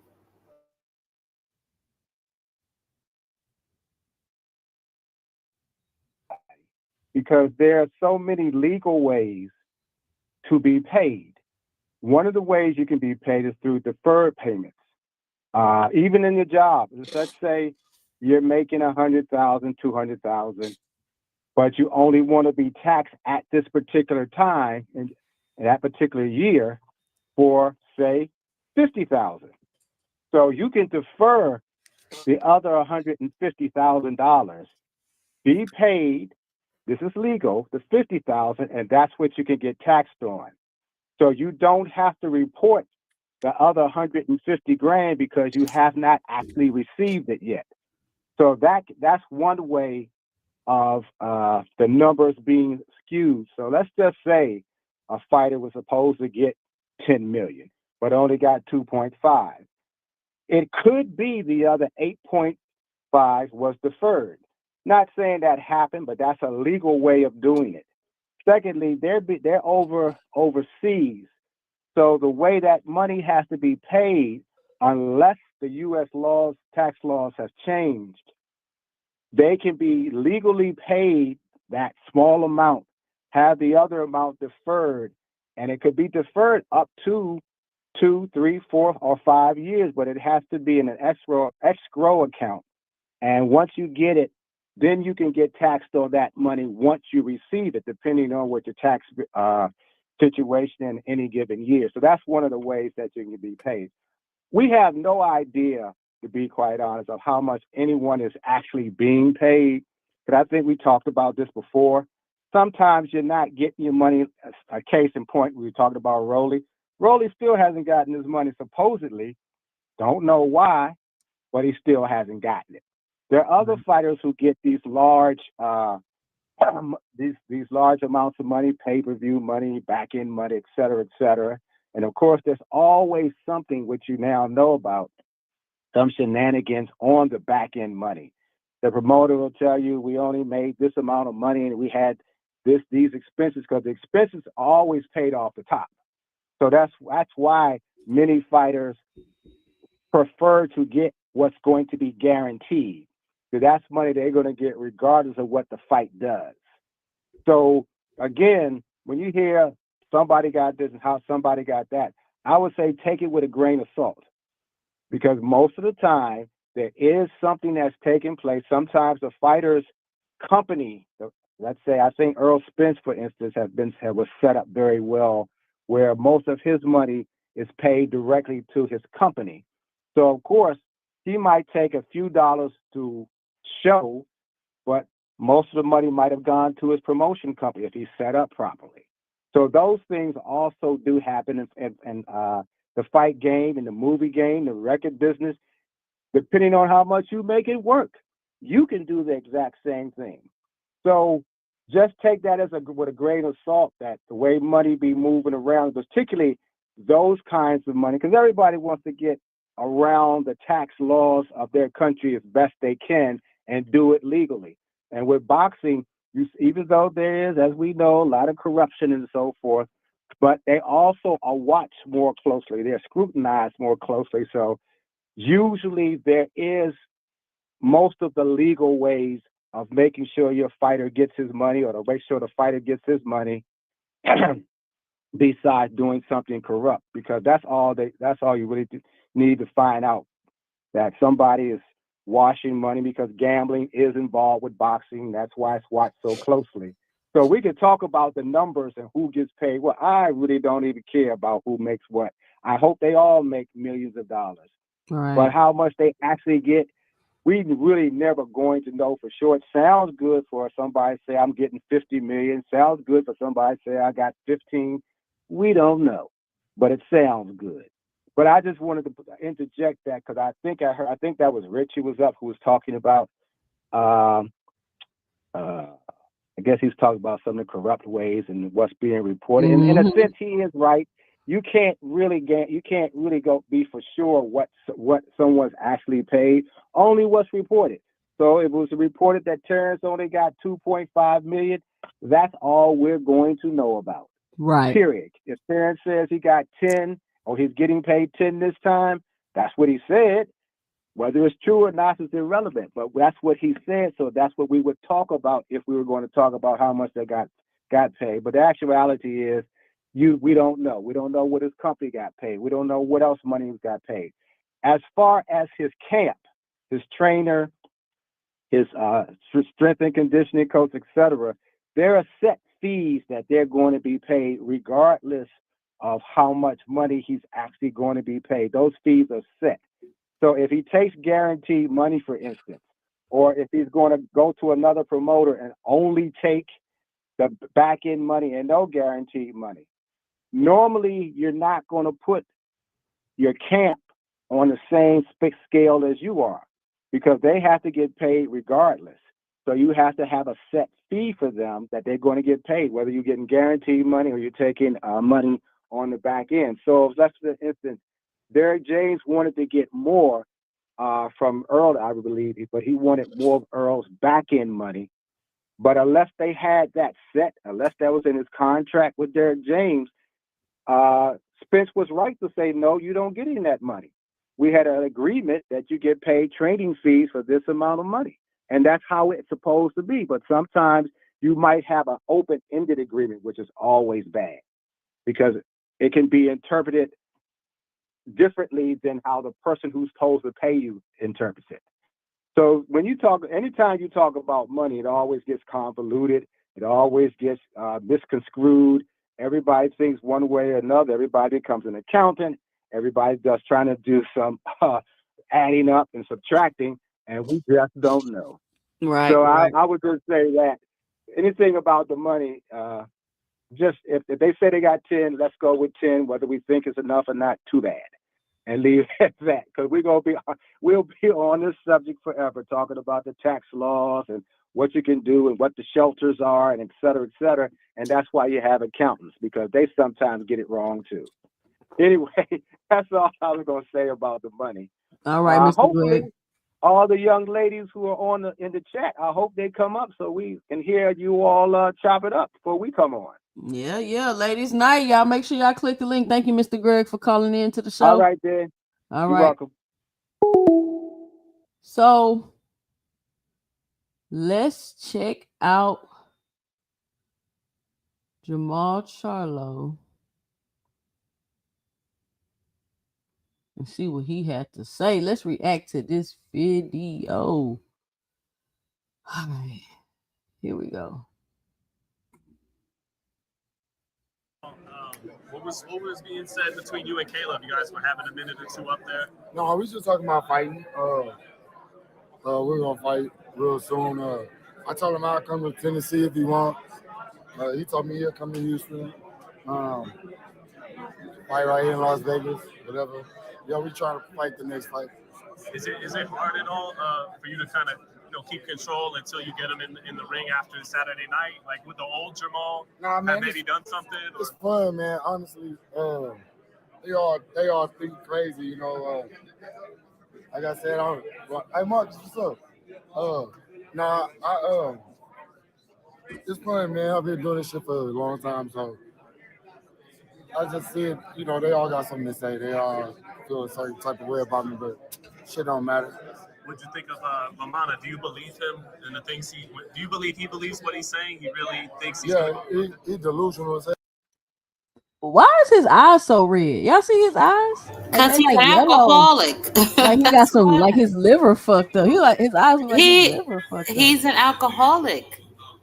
Their eyes always look like that. Yeah, I mean, he looked like you see that like in older people, like older, like late 50s, 60s, and you're like, damn, this nigga clearly alcoholic. But he looks way too young for his eyes to look like that. He been doing some serious drinking.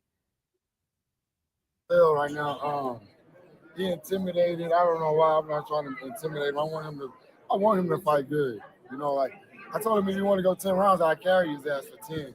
You know what I'm saying? Whatever you want to do, if you want to get knocked out, just tell me how to do it. I'll knock his ass out too. I'm not worried about that dude. Like, man, I done been in the ring with all type of styles.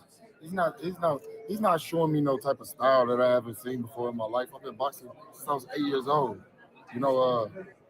It's all about making adjustments. I don't think he'll be able to look at him, bro. He's bad built, out of shape, looking trash. He can't dress. He's from New York or New Jersey. But Tyson Fury is a big heavyweight that's been boxing for a while. Damn, why he do a boy like that? Why he do a boy like that? He say, look at him. He can't dress. He bad built. God, why he doing like that? Competition. He never even been to Vegas before. He didn't even take himself. Think about it. Type of, you know what I'm saying? He cool. I mean, Rocky Balboa was Italian, Jermall. Goofy. I know you said you'll take him Goofy as hell. Introduce him to big leagues. Where you gonna take him?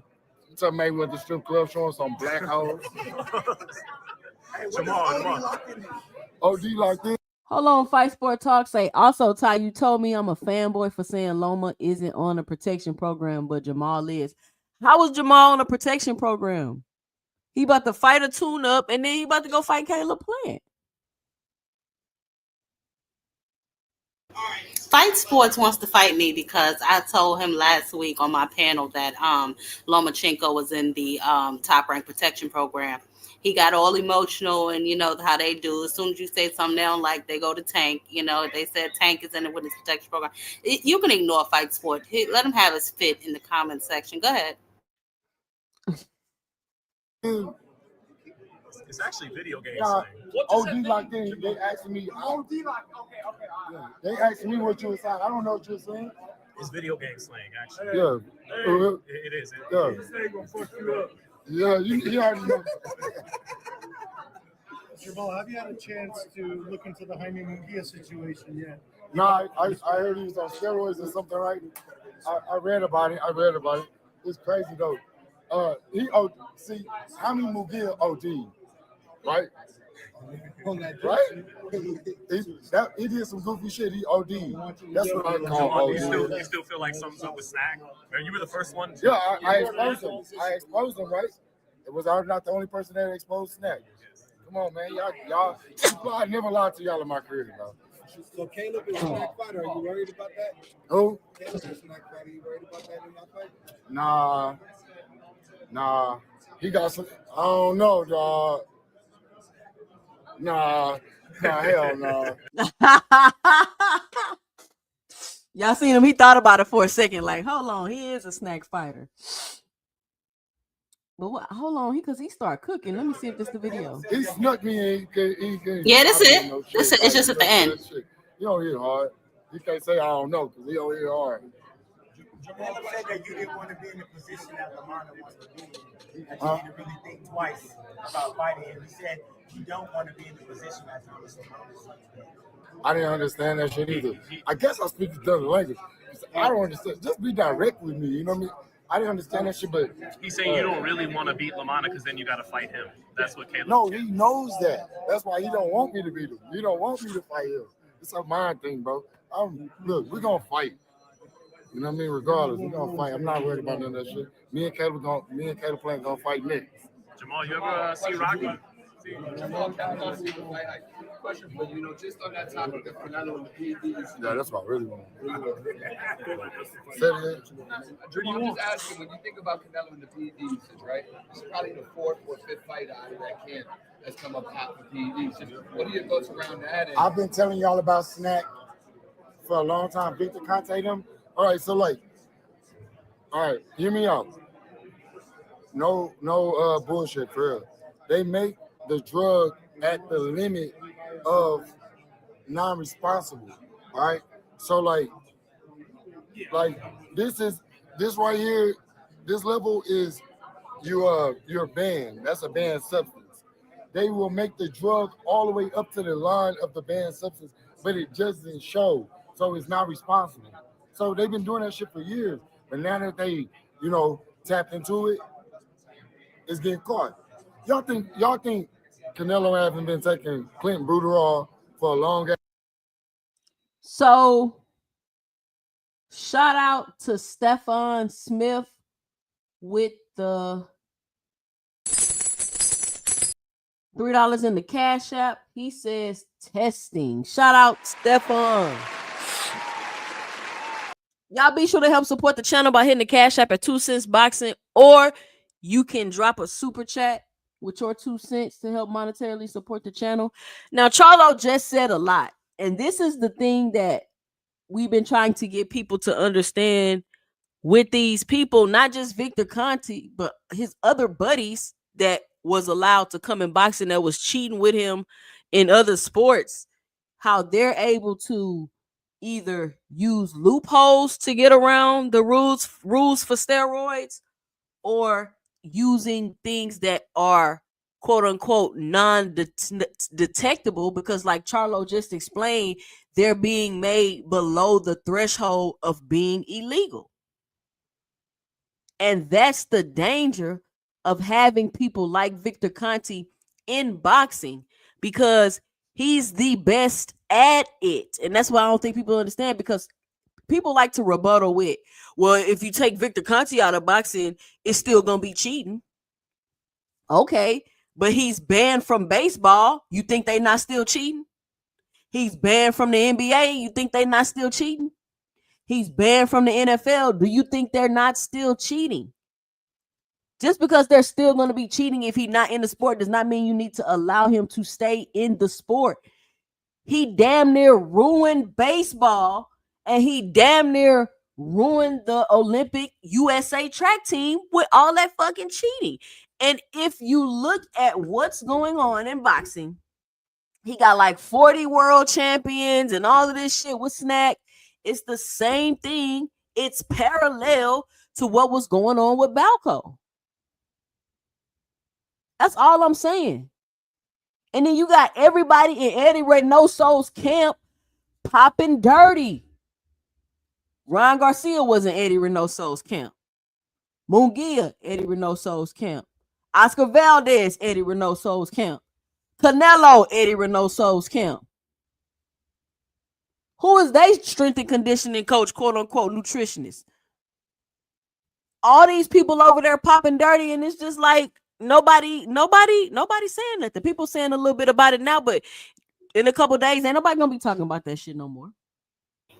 I don't think that Ryan was in that camp though when he popped dirty, was he? I know he was with Derek James. He was with Reynoso before he was with Derek. He got kicked out.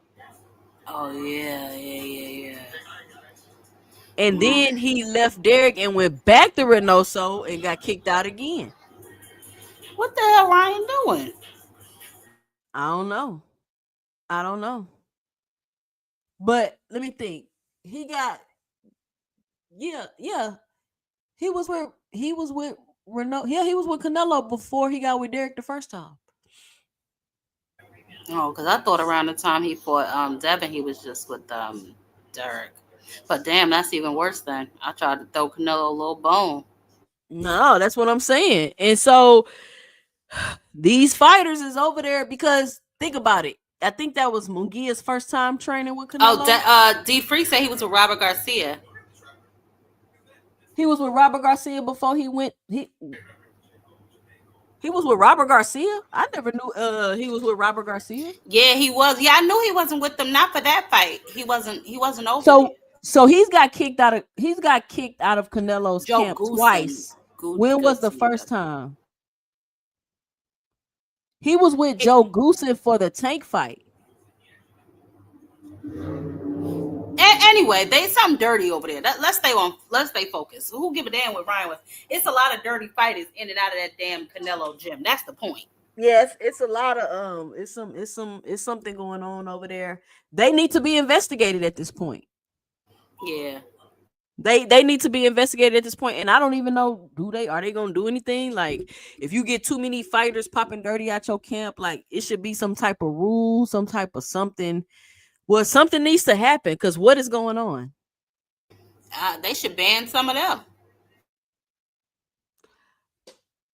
I know he was with Derek James when he tested positive, but I thought he was with Duarte. Was right. What? Anyway, he's been kicked out of Canelo's camp twice. So that's all I know. And I thought that he was with Canelo before he went to Derek James. But the focus is Canelo's camp. That's what the circular focus is. Yeah, because I'm good. What is going on over there, man? I don't know. And what happens is Munguia pops dirty. People talk about it for a little while. And then everybody going about their business. The next time Munguia is not going to be brought up every time Munguia fight. It's not going to be like, oh, let me look back on all of Munguia's fights and let's take all Chris credit away. Like, they're not going to do that. We need to put more attention. I feel like we need the Ryan Garcia energy when he popped for the Ostarine for Eddie Reynoso in his camp. You got two fighters popping dirty, bro. Like everybody in your camp. Yeah. Yep. So it's something going on over there. And it looks even worse that Munguia didn't pop dirty until he went to your camp because he didn't pop during their first fight. Yep. It looks even worse. Second time he fought for Saraz. So, I mean, it looks even worse if this is the second time he fought him. He came to your camp and all of a sudden he pops dirty. For extra, what was it, testosterone? I don't even want to get into what that even means. But yeah. They be using testosterone to train. Yeah, Tom. Y'all think he ain't back on that shit? Or y'all think it was just in the state? Because I go to Mexico all the time from Houston, from Texas. I'm in Mexico all the time eating steak. I ain't never got popped for no shit like that. Think about it. They microdosing it. They're taking. They're. Look, no excuse. I'm not trying to put nobody out there. This don't got. This not just boxing. This a lot of athletes all over the world. They make the drug right there to the line of like this qualification, but they don't surpass it. So they're not getting caught for it. A lot of these fighters on all kind of shit. Jermall, you actually, when you were talking about with Thomas, hey, I'll let you go 10 if you want. Does that really happen in boxing amongst fighters? Yes. Because you got to spell it. Okay. Now he's getting into people fixing fights. This is coming from a fighter, not no YouTuber, not no content creator. I'm not saying this. Jab Queen Boxing not saying this. Charlo is saying this. Oh, I said it. I'm just glad he reiterated what I said. I said it before. All right. Beans on that one. All right. Yes. Yeah. It's a little scripted because when I was coming into like, you know, the big leagues, getting my name out there, I would fight some opponents and they're like, you don't knock him out in the first round. Like, but what if I catch him? I'm gonna knock his ass out in the first round. Me, I never played it with the system. I do what I do. Listen, Charlo about to be. Charlo ain't getting no more fights, y'all. This Charlo last fight. He got to enter into the witness protection program his damn self, but yeah. Don't knock him out in the first round. I'm telling y'all, this boxing shit is crazy. It's really crazy. I'm telling you. But it's fighters that will make it last. Some fighters take dives. You don't think a fighter gonna hold another fighter? It happens. Even at the top level? At Yes. the championship level? Yes, it happens. Some of this shit be scripted. Ooh. Wait a minute now. Yeah. I mean, what you think about what he said? I mean, it just confirms what I already knew. Like, it just confirms what I already knew. And my only issue is that if I have a suspicion of this, or if I suspect that this is going on in a fight, or if I feel like this is connected to this and this fighter could possibly be cheating with steroids because they dealing with this, all of a sudden that's hate and this and that, and you don't like this person and you just saying that because you this person fan and all this emotional stuff. And it's like, no, guys, I'm just looking at the information and this is what I think about it. Because you'll hear people say boxing is the most corrupt sport, but then in the same breath deny your thoughts because you feel like it's some corrupt shit going on.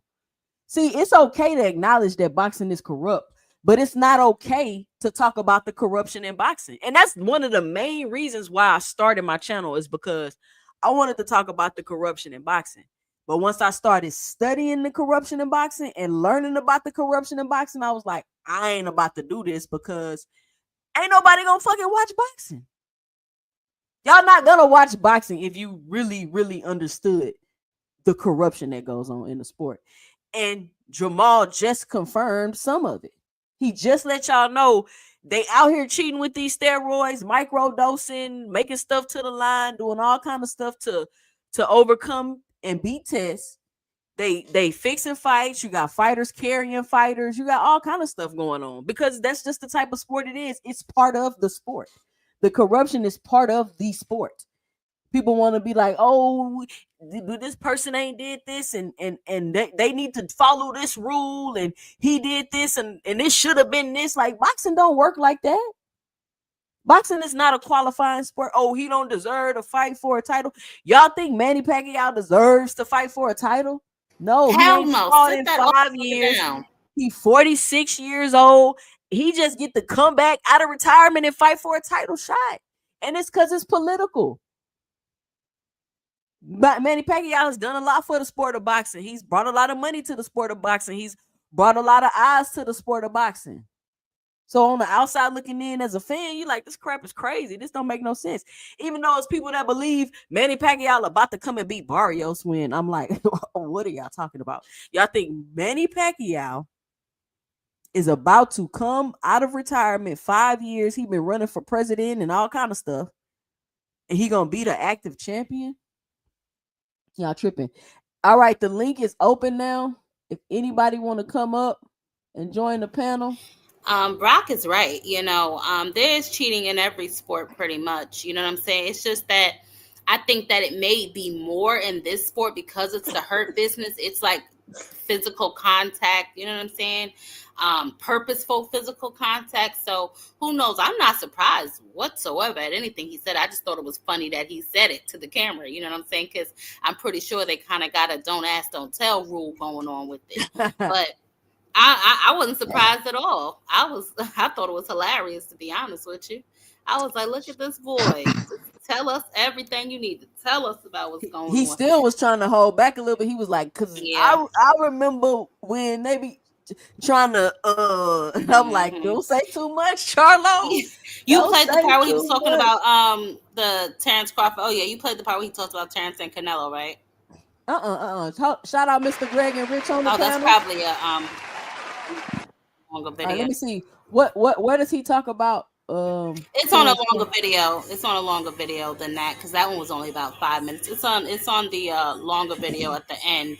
He talks about it after that, if I'm not mistaken. Let me see if I can. But he just basically was saying how Bud moving up to weight, and then he discussed his brother's fight with Canelo and all of that. Oh yeah, and I wanted to shout out D Free on the panel.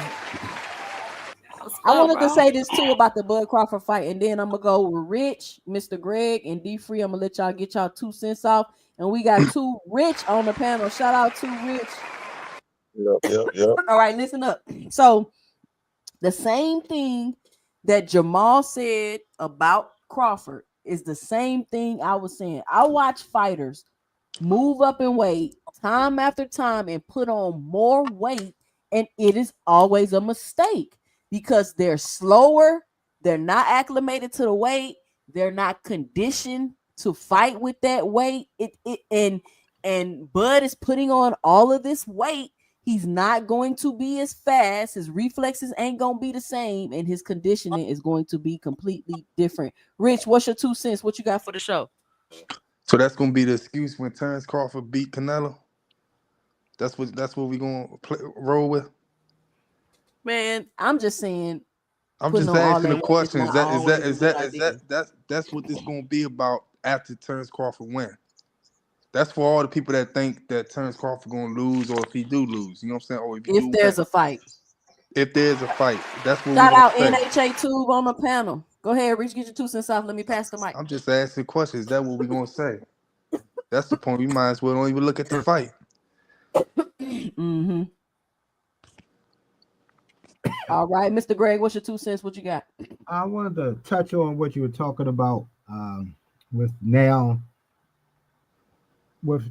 Victor Conte now publicly can acknowledge that he has not just elite fighters, but also the trainers who are openly and publicly listed with him as being part of the snack program.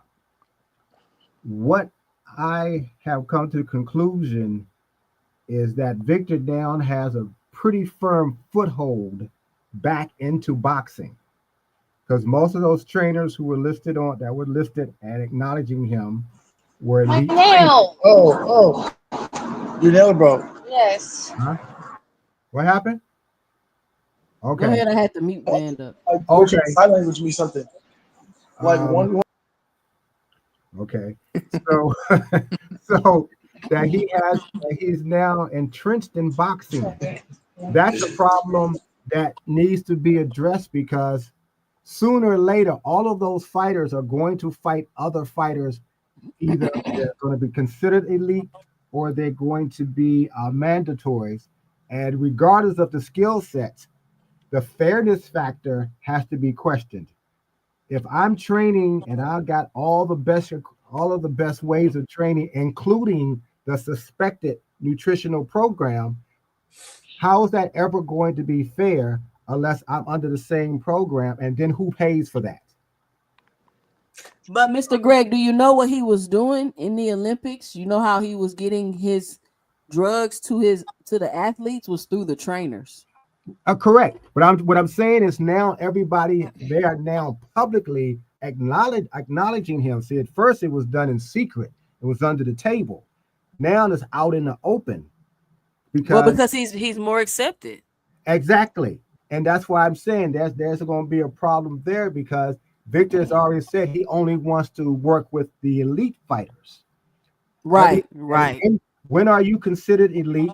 And even then, if you sooner or later, elite fighter has to fight a mandatory, and where's the fairness going to be in that?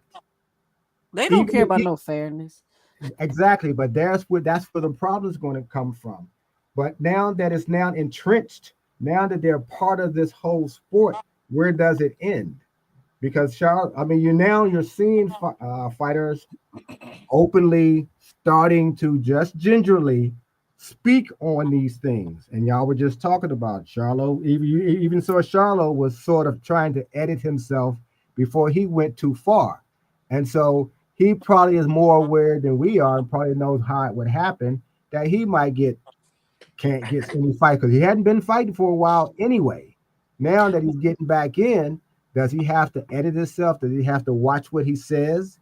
And sooner or later, he's going to be fighting Caleb Plant. So I believe. But this is the thing too, Mr. Greg, not to cut you off, but you got to remember Victor and his buddies came into boxing. Mm-hmm. And you got to remember, you got Eddie Reynoso over there. All his fighters popping dirty, so they got something going on. So I don't think that these fighters are going against these snack fighters, and these other fighters ain't got stuff going on too. It's not like Victor's the only one. He may be the best one, but he's not the only one. And once again, that's what I was getting ready to touch on. We don't know what Eddie's doing, what his program is, what it's called, what he's using. But we do know 5 of his fighters have just popped dirty. So that becomes a problem. And then there's probably going to be a third person who got something going on sooner or later. And after a while, all we're going to have is fighters, and we don't know which ones are legit and which ones aren't. So that's going now, as I think somebody just said, this is now a permanent part of boxing, and it's just going to become more public. And sooner or later, it's going to become just until Victor Conte get caught and then somebody take down all of your favorite fighters, just the same shit he did with every other sport he was ever involved in. And that seems to be where we're about to head. Because see now, I mean, it's always interesting and somewhat scary when you're doing something out in the open and it's not being stopped. Right. That's the scary part. And what I'm concerned about personally is somebody really getting hurt, and it's directly related to one of these particular drugs or PEDs that another fighter has used. Yeah, they getting hurt. Did you see Mikey Garcia get the career beat out of him? Them snack fighters, yeah, it make you stronger, faster, but it also does the opposite. Them snack fighters be taking a beating in the ring. I don't know if y'all noticed that, but they be getting their asses whooped because they punch resistance is up so high.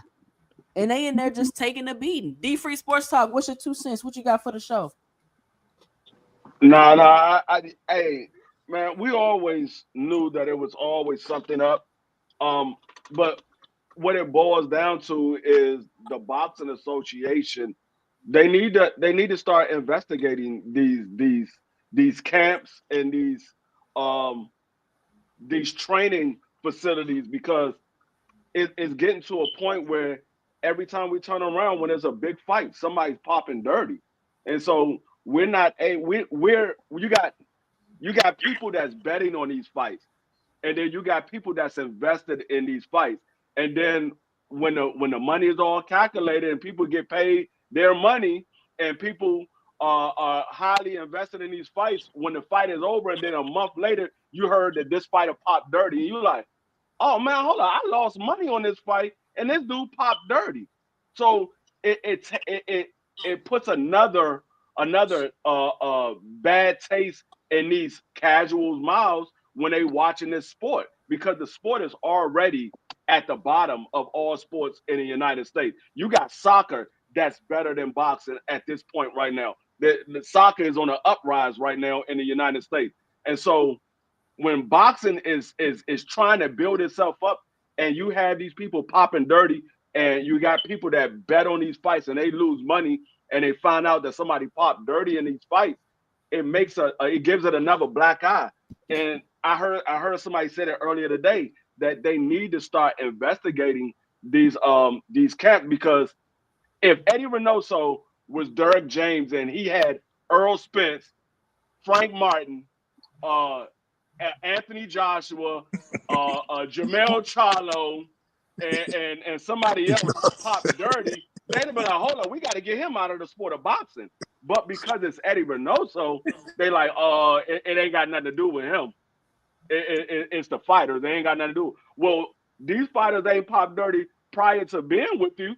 They didn't pop dirty when they what? Well, we know one popped dirty when he wasn't with you, but these guys, we never heard of McGill popping dirty. Now he popped dirty now, so there's no telling if he popped. If he was taking it in the past. And the saying goes, if you got caught cheating one time, that doesn't mean that was the first time you were cheating. That's just the first time you got caught. So it just, I start looking at people sideways when I see you got all these guys coming out of this same training camp is popping dirty. And I don't understand why anybody want to deal with Victor Conte. You already know he has a dark cloud over top of him. So when people start suspecting things, you can't get mad. That's just like if you living in today's society and you hanging out with a group of guys that's doing something wrong. Well, they expect you're going to be one of those ones that's doing something wrong too because you hang out with them. So you can't get mad when people start suspecting you doing something fishy because you hanging out with a guy who's a known criminal. This man literally went to jail for the stuff that he did. And he's now bringing it over to the sport of boxing. And if anybody listens to his documentary, this man has told, I've tried things out to see who's failed and how much I need to give him to make sure he doesn't fail. And so he's testing guys out with this supplement that he's using. And now he's saying it's undetected. So that you telling us that you giving us something that is illegal, but it's undetected because you know how to change whatever chemical you need to change that they're not testing for because you work closely with WADA. So you know what they are testing for, what they're not testing for. So you just change the chemical here, change the chemical there, and now it flies under the radar. So, I wouldn't, me personally, if I had somebody that I was working with, a fighter that I was working with, I would tell him stay far, far away from Victor Conte. Exactly, if you care about your brand. And this is the thing that people don't realize, like his connection to VADA. He has access to testing dates, which is the same thing he was doing at Balco. Listen, D-Free, this is the thing about boxing, right? As an industry. Us as the fans, we care about the steroids. We care about the cheating. But just to give my 2 cents, boxing don't give a damn about cheating and steroid use. Because if they did, there's no way they would have let Victor Conte and his cheating buddies involved in the sport. He cannot go in any sport. He was involved in biking, whatever they call it. Lance Armstrong, what'd he do? Cheat, ban. He was involved in the Olympics. What'd he do? Cheat, ban. He's involved in the NFL. He was involved in fucking golf. This man has been involved in scandals for every sport. Why do y'all think he's not going to come to boxing, which he himself said is the red light district of sports, which means what? You can do illegal stuff. He literally said that's why he came here, because you can do illegal stuff. I don't know if y'all picked that up. That's exactly. What he meant. Exactly. Like, I came here because it's the red light district of sports. Yeah, I came here because I could do illegal shit and get away with it, because they don't really care. Because if they did, they wouldn't let Victor Conte and his friends be involved in the sport. And then people want to get mad when you suspect fighters or say this fighter might be cheating because they this and that, and say, oh, well, content creators shouldn't do that. They shouldn't talk about that. They shouldn't say that if they haven't tested positive. They messing up the integrity of the sport. There is no integrity in this sport. They ain't no fucking integrity in boxing. You just heard Jermall say they telling him not to knock out fighters in the first round and carry fighters and do this and do that. Ain't no integrity in that.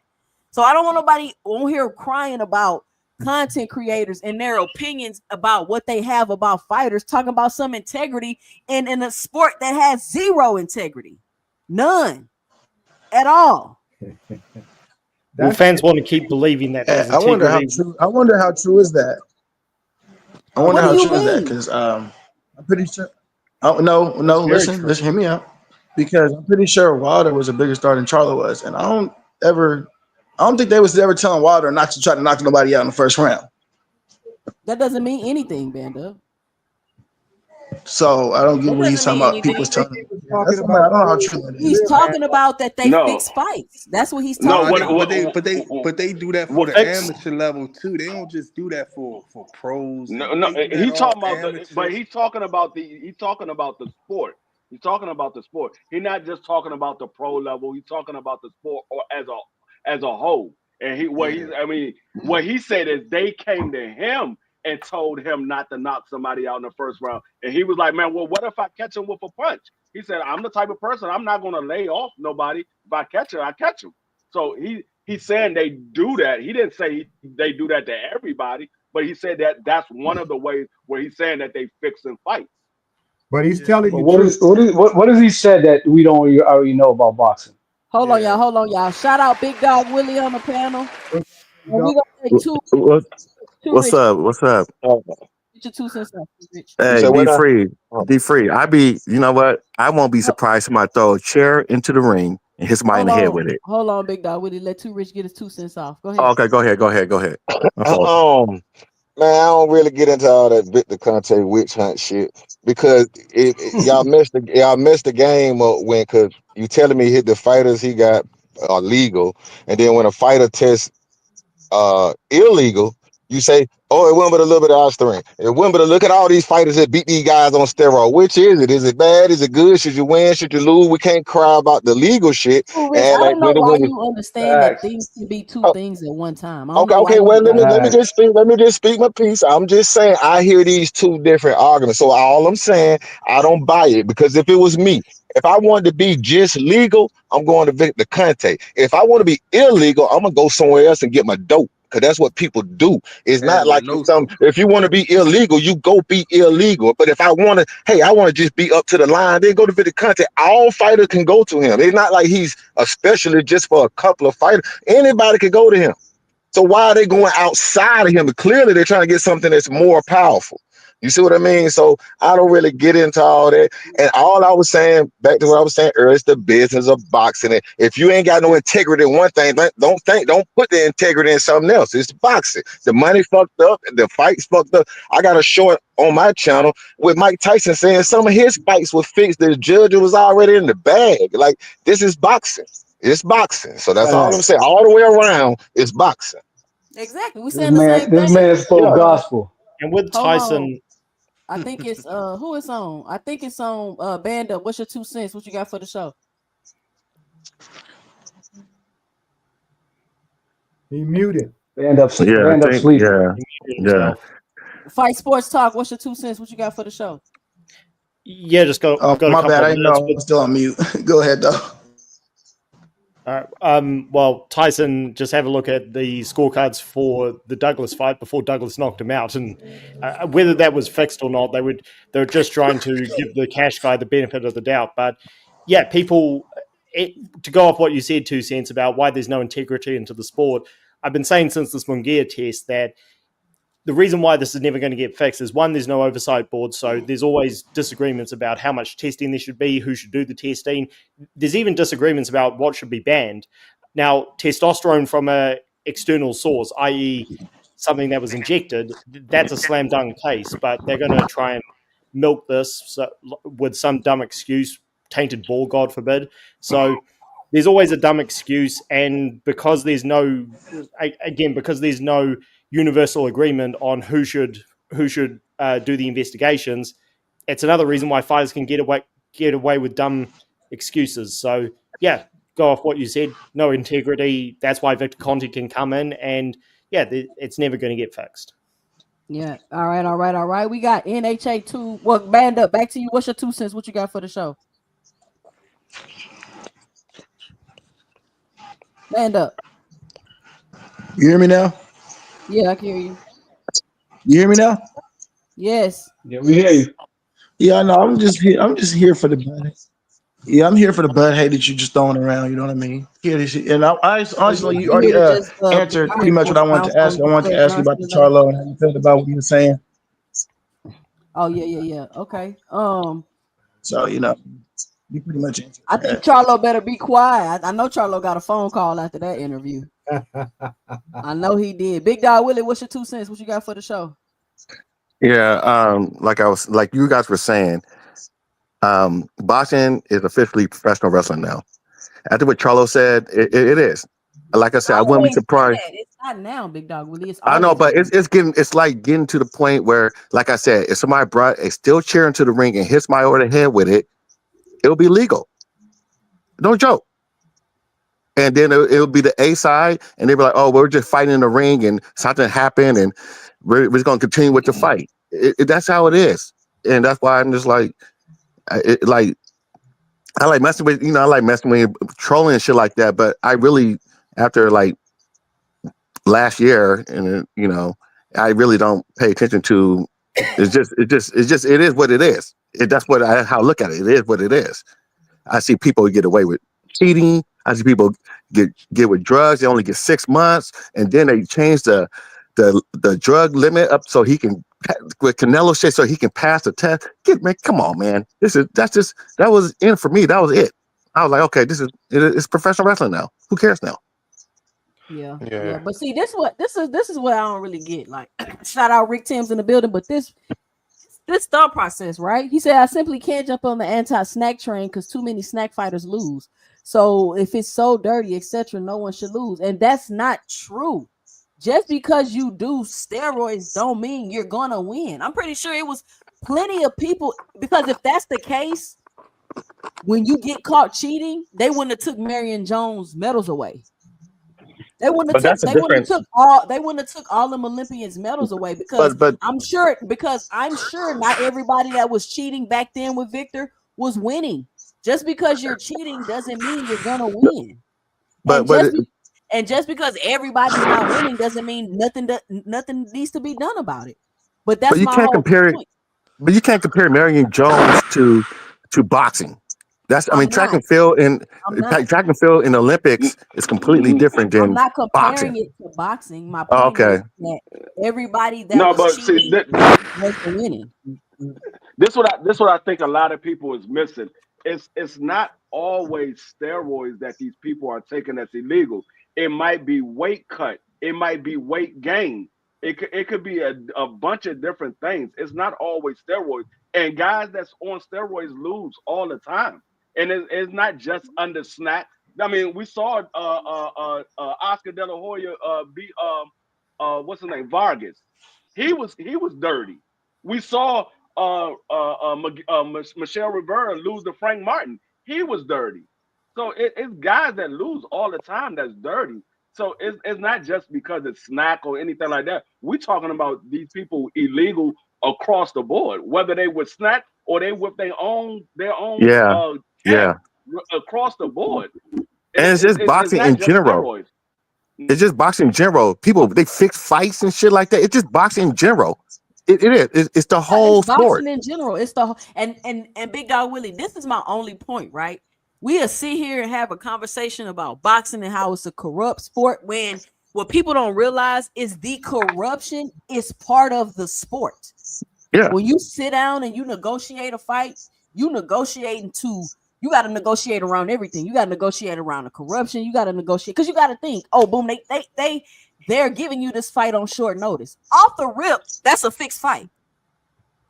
That's a fixed fight. They're coming to you with a 3-week notice. You get what I'm saying? It don't necessarily have to be an illegal. You can turn it down though. Yeah, but did anybody did y'all watch that interview of the referee that said he gave the fight to Manny Pacquiao a few some years back? He literally did. A referee can't give a fight to nobody. The judges can give a fight to it. No, referees can't give a fight to somebody. Just like the fight. Long count. So did the referee give the fight to Tank? No, listen what I'm saying. We're not talking about. No, we're not talking. We're talking about in general. The referee judges judge fights. Said he cheated. He cheated for Manny Pacquiao. He came out and said he cheated for Manny Pacquiao. So what he said? He literally. How so? How did he cheat? No, Manny he said he cheated for Manny Pacquiao. How? Just like the referee said that he gave Tyson Fury a long count for boxing. for the sport of boxing, to save the sport of Nah, boxing. yeah, I agree. That was some bullshit. Yeah, but But that's what we're how the talking about. referee cheat for Manny Pacquiao? But that's what we're talking about. That's what we're talking about. It's all combined. All of it's combined. But this All is of it. what y'all don't realize, y'all. It's not just boxing. It's all sports, y'all.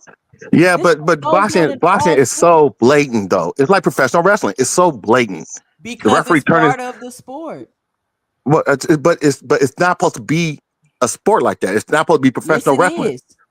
Well, if it's professional wrestling now, okay then that's what we're going to look at it. So we can't complain about who wins and who loses anymore. Listen, if fights are fixed, Boxing like always that. been wrestling, but more violent, real violence. It's always been wrestling. It's always been entertainment.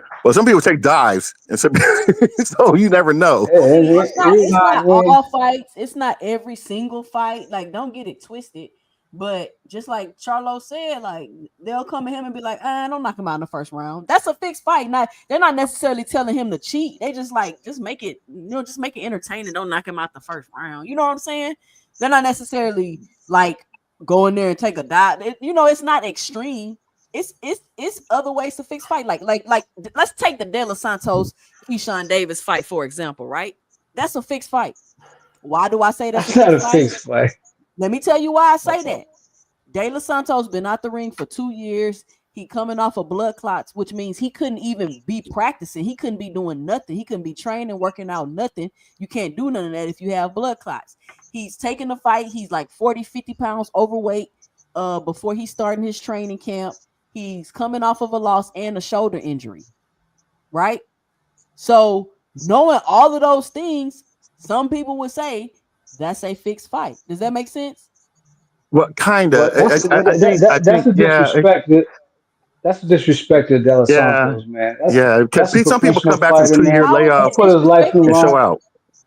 How is that? It is, man. Because you're saying he's going in. He's accepting a fight that he's going to lose. He has no intention of winning. Fight that he has a lot to. I never said none of that. When did I say he was going to lose and he has no intention on winning? You said that. I mean, I'm naming all of the things that he has to overcome in order to win the fight. I never said he wasn't. But you call it a fixed fight. I think it's more of a disadvantage. It's more of a disadvantage than a fixed fight. 2 Cent. I just don't. I can't say that's a fixed fight. I mean, I think it's stupid. It's a stupid fight for him to come off. What she's saying is some people would look at it as a fixed fight. If you hear the man couldn't train properly. He's 50 pounds overweight, and he had a shoulder surgery. He'd been out of the ring for over a year. Some people would say, "Man, this is a fixed fight. This dude is not going to win this fight." Not why he taking a fight? But some people would money. say that. We're not saying that everybody was saying. So y'all attacking that man's character. No, what we saying is what we saying is this is his job. Listen, we're using it as an example. We're not saying this is all true. We're using it as an example. She said some people would say that it's a fixed fight. We're not saying that this is actually what people are saying, but what she said she believes is a fixed fight. Well, I'm saying some people will look at it. It might be a fixed fight. It's a lot to overcome. It's a lot he has to overcome in order to beat Keyshawn Davis, who's an active champion, who he personally handpicked the fight himself. He said he called De Los Santos.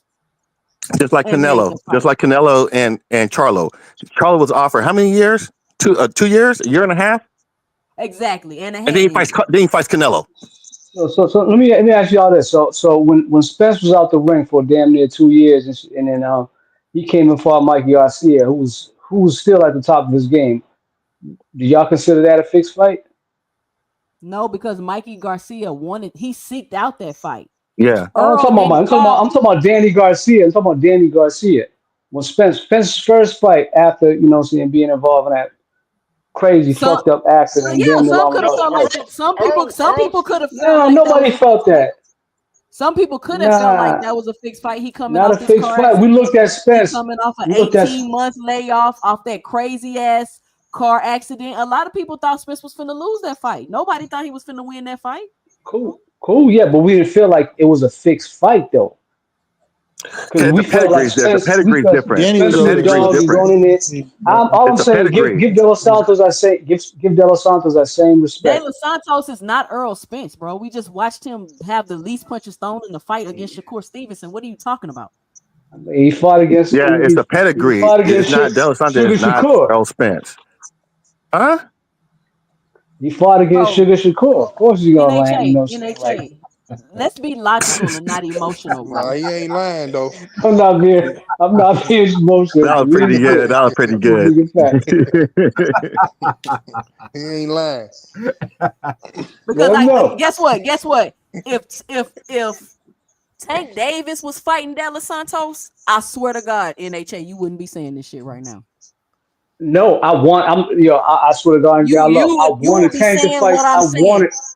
I criticized Tank for not fighting De Los Santos. Hey, I'm on record criticizing Tank for not fighting De Los Santos, and I got ridiculed for it.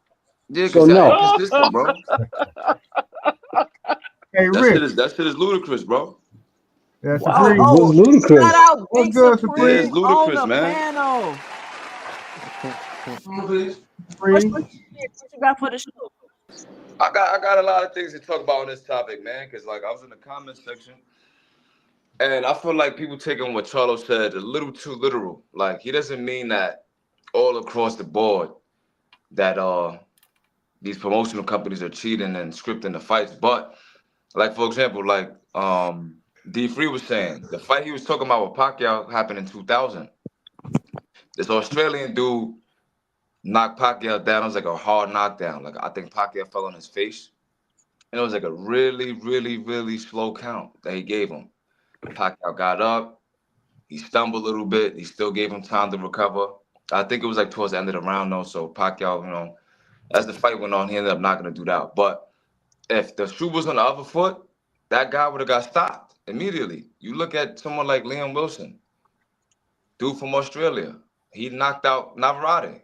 Caught him with a clean left, put him down. He got up, he stumbled, got up again, stumbled again, spit out his mouthpiece. But the count was so long, it's like why the fight wasn't stopped. He gave him a lot of time to recover.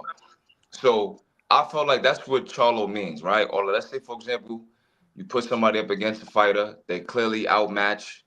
They're not supposed to be in the ring with this guy, but then somehow this fight goes the whole 12 rounds. Like, that's what I think he means by it being scripted. And I feel like when you look at Canelo, for example, right? A lot of people, I guess, for some reason, think Canelo is trash and he's slowing down and he's not a great fighter. I hear a lot of people saying that Crawford's going to stop him and he's going to outclass him.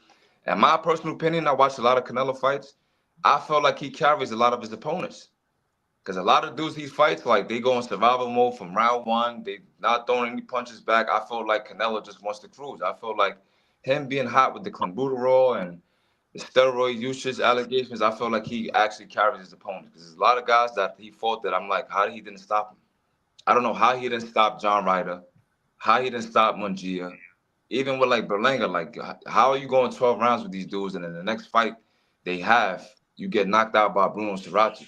So I feel like that's what Charlo means by, carrying fighters and, making sure that, you don't make a guy look too bad because maybe you have something planned for him 3 fights down the line. So that's what I think Charlo meant. And I agree with him 100%. And I feel like even Crawford, I feel like the Victor Postol fight, I feel like he carried Postol. I think he could have knocked him out. For whatever reason, Postol was seen as the boogeyman at that time. There's a lot of money invested in him. Maybe they gave Bud a talk like, yo, don't do him too bad, And I believe that happens in boxing. It does. I think y'all should go look and see what rounds Bud get a lot of his TKO stoppages in. Y'all should still go did post all look bad. that up. You said what? He still did post all very bad. I don't know what you was watching. Check this out then. To stop them. If you Please, sometimes, man, you sound like a casual. Clearly, is pulling back from deliberately hurting him. If you understand what I'm saying, like this time. You heard that man. He dropped it like 3 times. Yo, you one of the hardest people to talk to, bro. Like, I don't see how you don't get what I'm saying. I'm not disagreeing with that. What I'm saying is I think he could have finished him.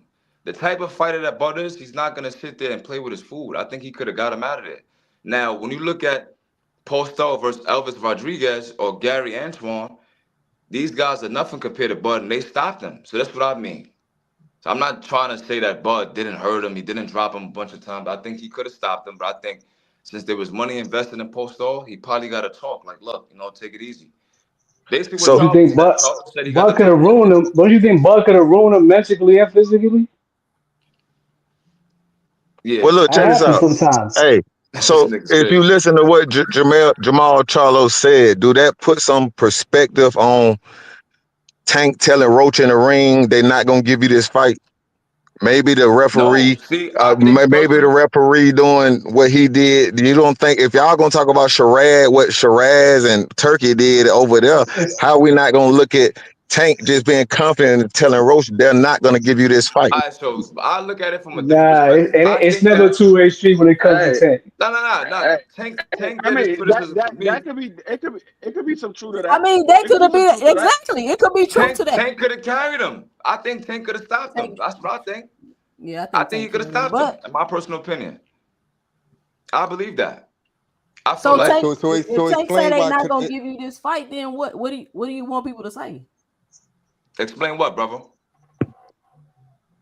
That the ref was trying to cheat for Tank.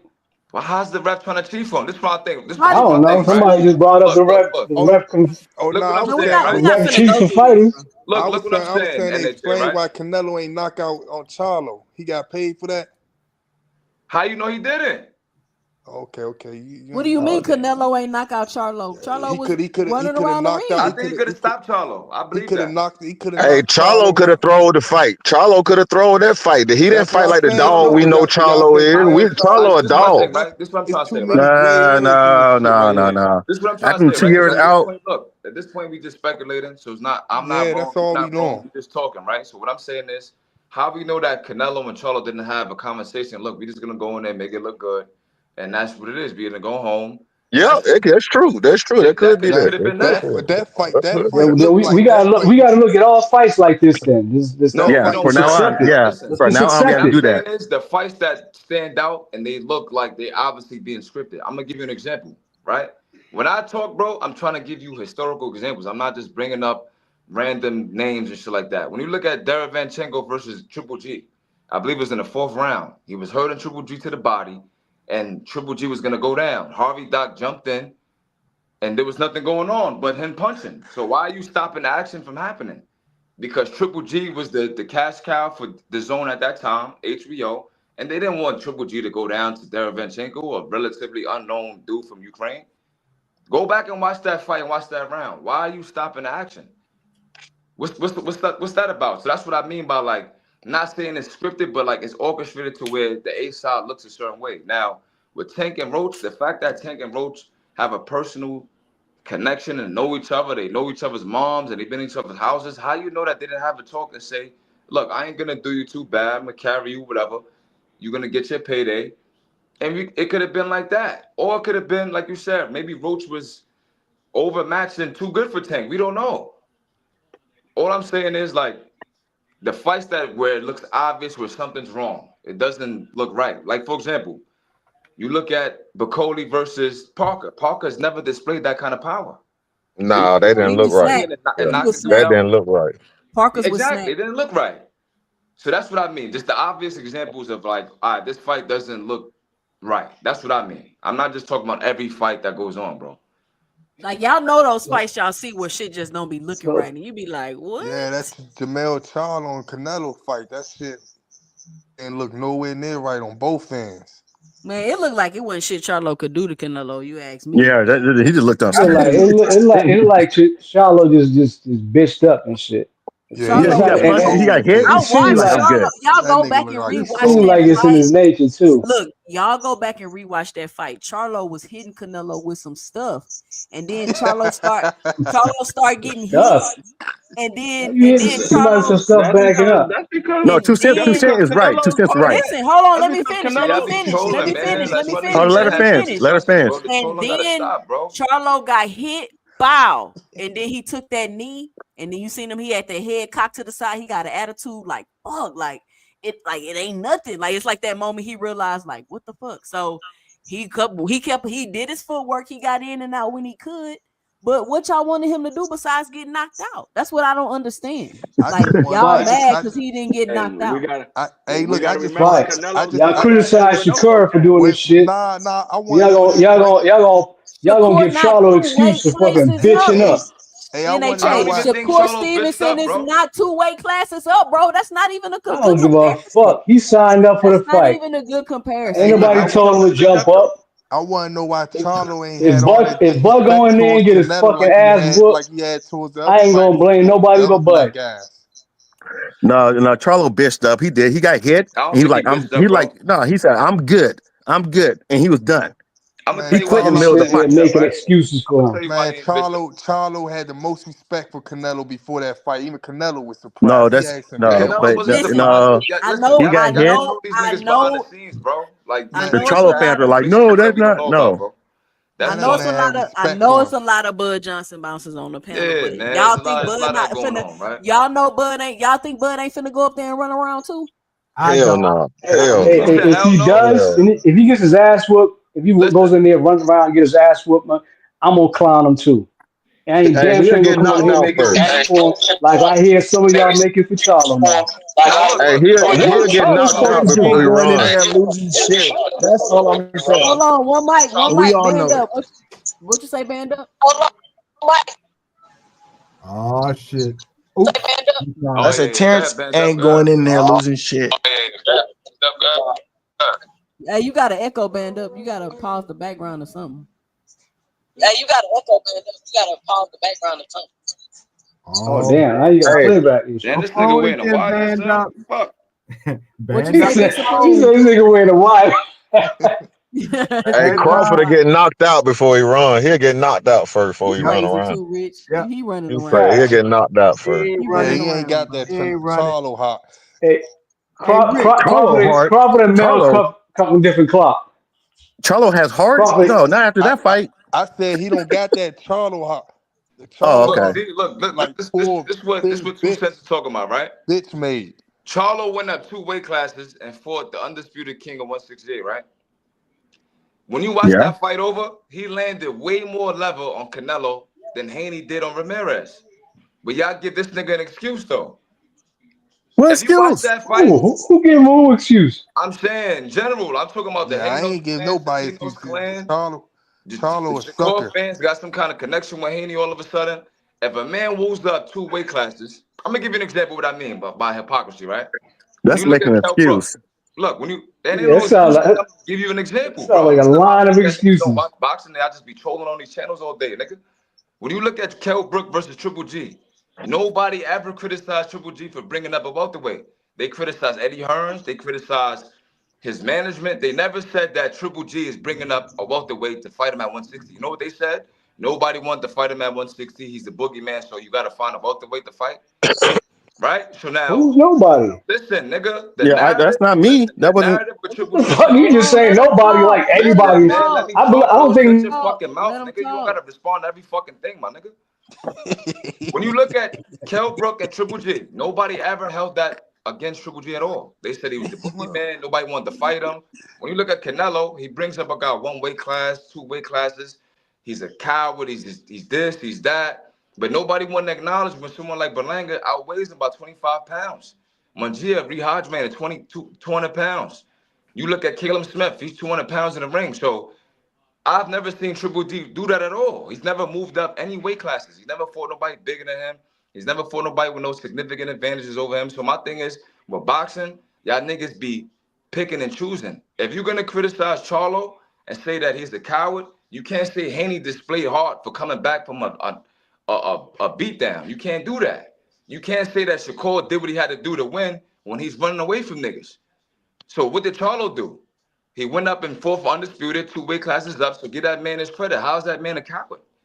He's a That's an coward. excuse. That's an I'm gonna say, excuse. hey, Exactly. I'm That's gonna a That's a say good tough this. point, excuse. Big You Hey, might never Supreme. throw a punch in your That's life. a good point, Big No, Supreme. it's no good wait, point. hold on. You I'm gonna might say never it throw a punch again. in your life calling that man a coward. You I'm bugging the fuck out. gonna say it again. He a coward because before the fight, he wasn't even talking shit to him, and Canelo was Who surprised. cares? You Canelo, every fight you gotta Canelo talk said, shit. "Damn, you usually talk all So this so shit to Crawford's a all the coward for giving fighters we Madrimov fight, his but not respect? me."